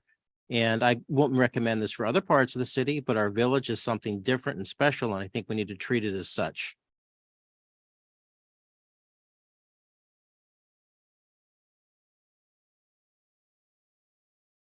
Okay, anything else? I like the brick, like on this. That's all. I think he likes the color of. Yeah, blue brick is hard to find. Yeah. But yellow, maybe yellow brick road, we can all agree on. Oh, I can get, Yeah, there we go. I can get you blue brick. Yeah. Okay, does anybody want to make a recommendation that we can move on? You have a motion on the table. Of course we do. Second though. Can we add the enhancement of aim for bulb outs and not use the center islands as a first choice? So And a planned choice? I think to help clarify the point, to provide direction, the direction we're looking to provide, Stephen, if I'm correct, it's either sort of as the plans that are there, taking into account the shrubbery and everything else, or changes, which would include the removal of the center medians, correct? Actually, it's even more basic than that. We're Okay. just looking at whether you want us to go forward with a design process or to, call it a day essentially and, come back. So Perfect. at Thank this you. point, it's, to your point, council member, anything's on the table as far as the design goes. So this is just to Fair enough. start Thank the you. process. Okay. So we have a motion by Michael and a second by Karen to move forward with the design process. And I'll open it for oral roll call. Councilmember Ellis, Yes. Councilmember Davis, Yes. Councilmember Friedenthal, Yes. Mayor Pro Tem Thompson, Yes. Mayor Boyer, Yes. motion carries 5-0. Okay, thank you, Stephen. Okay, next up, new business. Agenda items number 9 and 10 will be handled jointly. And item number 9 is to approve an agreement for contract services to conduct a brand assessment, design and rollout in an amount not to exceed $85,250. And item number 10, approve a contract with Granicus LLC for functionality and design upgrade to the city's website in an amount not to exceed $366,730. Senior Digital Media Specialist Greg Morton to report. Welcome, Greg. Mayor, if you don't mind, really quick, see Greg all the time in the council meetings, right? And he let us know today that he's never presented to council before, and he's been here for a long time. So I think we should give him a very hard time while he's presenting. That's actually already started. Apparently I wore the wrong suit. And who's your football team? I'm a UCLA guy. I'm sorry. Honorable Mayor and City Council, thank you for your consideration for our items this evening. Motivated by our ongoing efforts to develop new communication strategies, the media team has sought improved tools to help make that communication simpler and more direct for both staff and the public. Our goal is to enhance the community experience while elevating the city's brand. Last updated in 2016, the city's website is our flagship communication portal. Feedback from the 2022 community survey revealed 91% of respondents reacted positively to the website as the most effective tool for the city to communicate with them, with 90% of respondents reacting positively to email or newsletters. Over the past 2 years, 56% of the city's website users have visited using a mobile device, coinciding with ongoing trends for internet usage. Mobile device usage was a key metric for moving forward with a web redesign. For the website redesign, we are proposing an upgrade to Granicus's Open Cities platform versus the existing Vision content management system. The Open Cities platform more effectively scales for mobile use and provides a modern, intuitive design. The city is currently under contract with Granicus for website hosting. They service over 170 government agencies, and Glendora's new Agenda Management System 1 meeting is also a Granicus product. The overall website upgrade will renew the city's timeline for website updates. The first feature addition in our proposal is the Gov Delivery module, which provides pop-up subscription boxes, helping to automate the contact capture process and makes providing that information more intuitive and easier for our community members. This tool allows staff to conduct both email and text-to-phone campaigns. The current website does not provide this feature. We anticipate the Gov Delivery product will positively impact our communication reach by increasing our overall email and text database. The second feature addition in our proposal is the Engagement HQ module, which provides a spectrum of communication tools that allow the community to provide feedback within topic-specific portals. Engagement HQ is the most comprehensive environment for city staff and community members to participate in a critical dialogue that can help influence decision-making. Each project can feature open forum chats, idea boards, and Q&A sessions. Staff can appeal for focused input through polling and survey features. For me, I'm most excited about the interactive mapping feature that allows the public to drop a pin and comment on places on a map that are either generic, for example, citywide, or zone specific if needed, for example, something like Arrow Highway. Projects posted to the Engagement HQ portal can take advantage of email subscriptions secured through the Gov Delivery pop-up by alerting subscribers to updates posted to the site. Additionally, the projects can be archived for reference. The proposed updates to the website also include integrated forms to provide more seamless data capture opportunities for staff while improving the user experience for community members. Building on the proposed functional upgrades to the city's website, the media team has sought guidance on focusing the city brand and development of a more comprehensive strategy in its approach to overall messaging. Why is branding important? It increases organizational value by establishing an identity that encourages a relationship with an audience, invites trust, supports marketing and communication efforts, and inspires employee pride. The team is proposing the services of JPW Communications, a Southern California-based firm specializing in government communications and branding. Comprised of marketing, design, and communication professionals, all with prior government experience themselves, JPW has worked with over 60 local government agencies in California on developing branding and messaging strategies since 2015. They offer a unique skill set that specifically addresses the needs of our organization and submitted a proposal that was detailed and thorough. JPW provides focused research, assessment, and development processes that help identify key decision markers.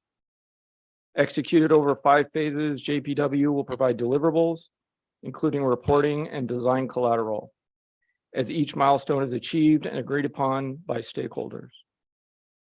JPW Communications expertise and guidance will help inform staff's decision-making for the proposed website updates specific to visual communication such as color, photography, and iconography.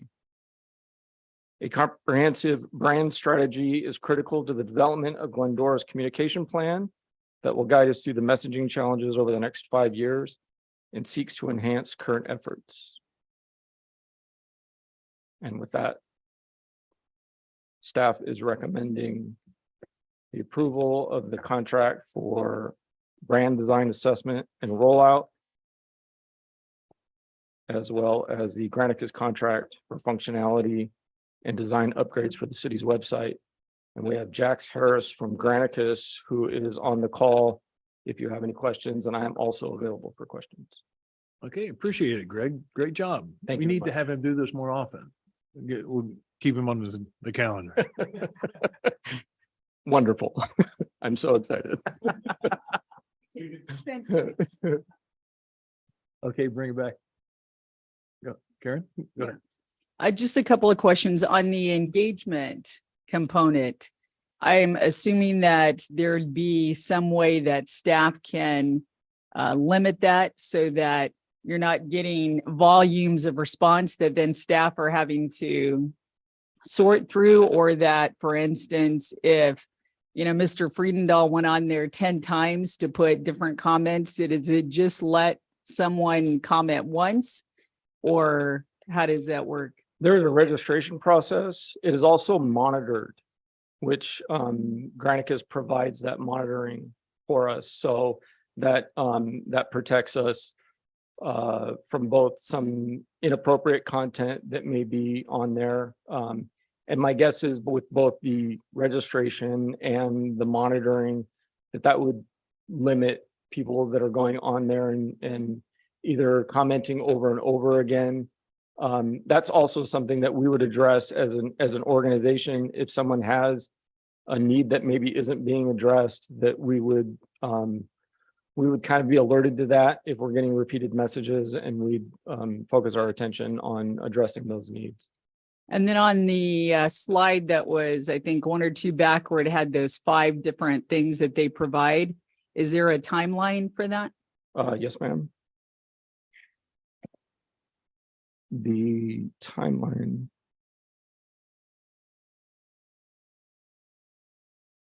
For the branding you're talking about. Right. Yes. So, yeah, when you had, going to that next slide, keep going forward. Where it had the 5 things and it had rollout as the last one.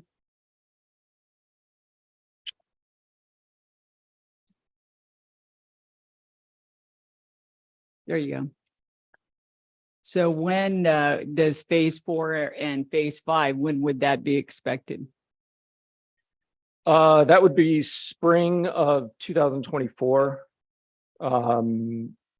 Probably into, we're a little bit later than what we had originally anticipated. So maybe early summer of 2024, but phase 4 and phase 5 would be early part of next year.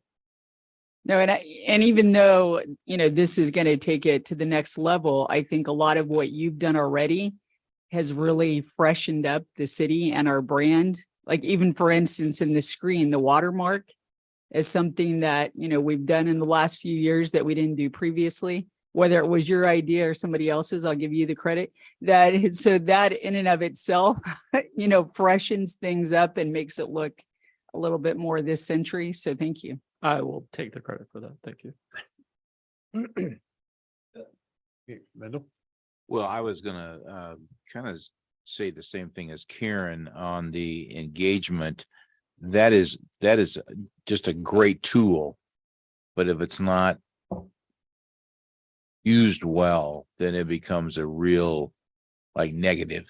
And so my concern was, do you have the time, or do we have the staff time to respond to those things? So you kind of answered that.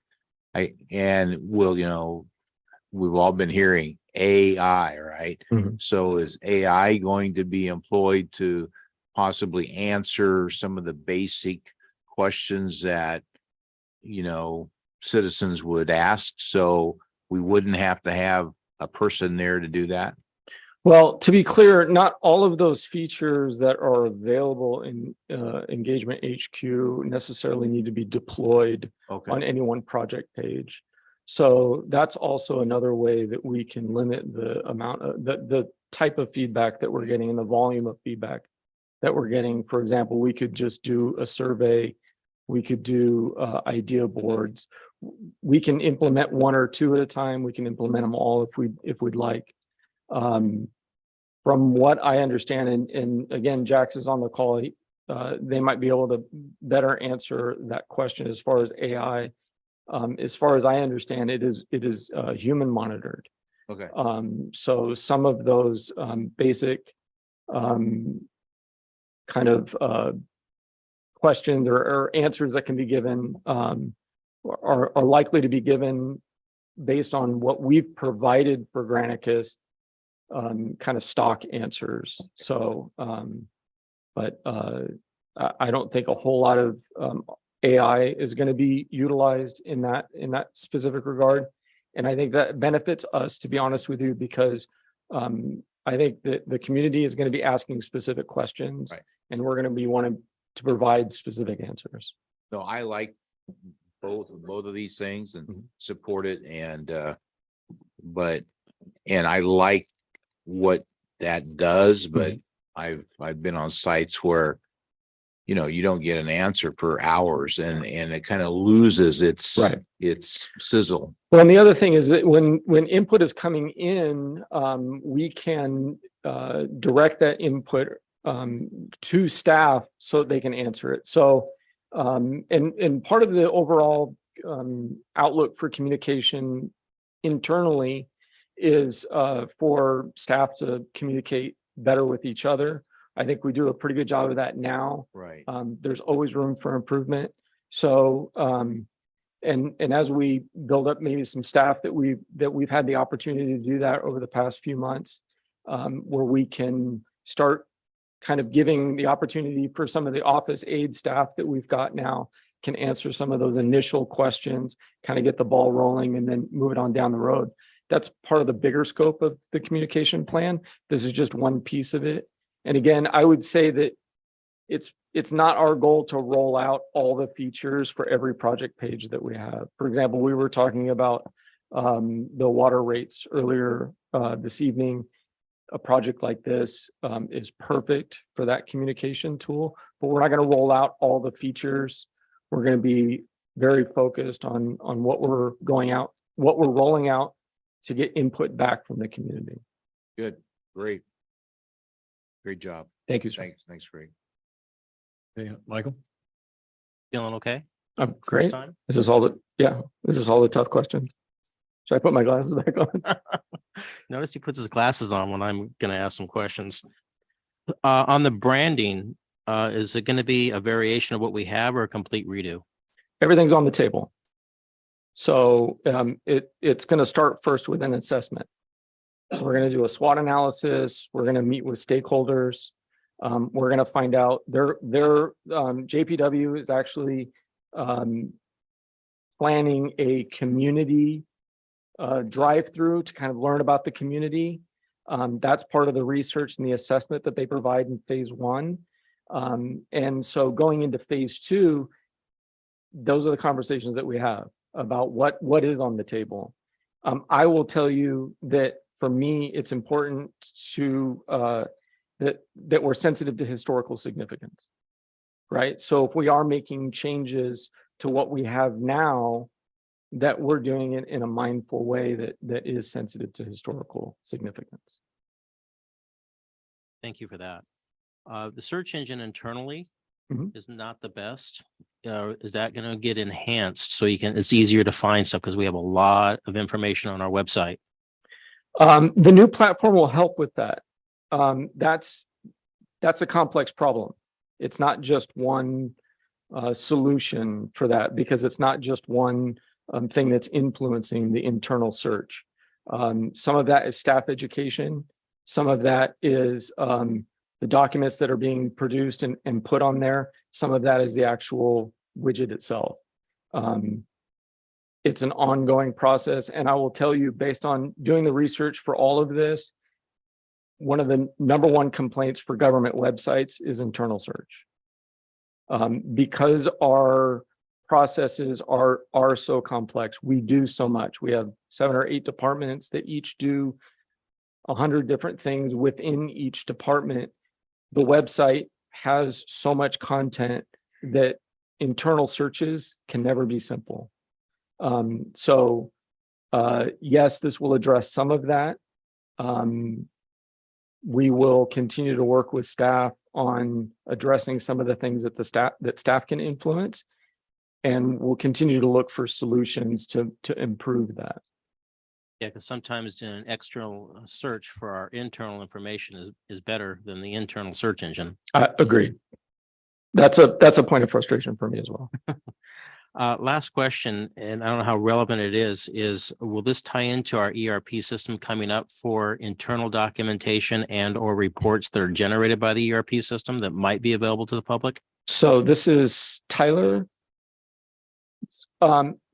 No. So it's a separate system that will complement it because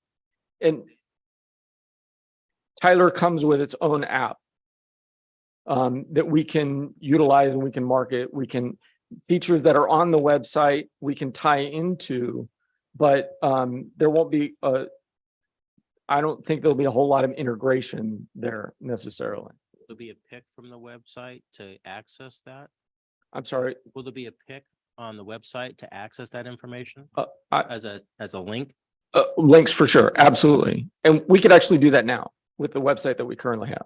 Yeah, but we don't have the ERP system yet. That is correct. That's the component. And there's a lot of plug-in features too that we'll be able to use on the new website. It'll look and feel like the city's website, just the ERP system. Yeah. Correct. And the key point for me on the new website is that is its functionality in mobile, because that's more and more the analytics are telling us right now it's 56%. I think the numbers are actually a little bit higher as we trend. And so that's where an app that the ERP system provides for us and the integration as far as links go. Links take us from here to there. Mobile, that's where you'll see a lot of the functionality. Well, thank you for your presentation. This has been years on my list to do this, and I'm grateful that it's now before us. So thank you very much, Greg. You're welcome. Thank you, sir. Thanks, Michael. David? Yeah, thank you, Greg. Great job.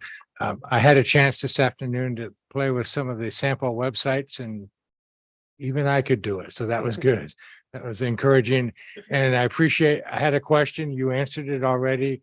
The clear and concise sensitivity toward the historic values of some of the brands that we have, because we've experienced recently the antique issues and sensitivities in town. So I think we need to be careful with our brand adjustments or swings to keep that in perspective. So very good. Thank you. Thank you, sir. Okay. Thanks, Greg. The only thing I want to add, I appreciate, and I know you understand the importance of the history of the community.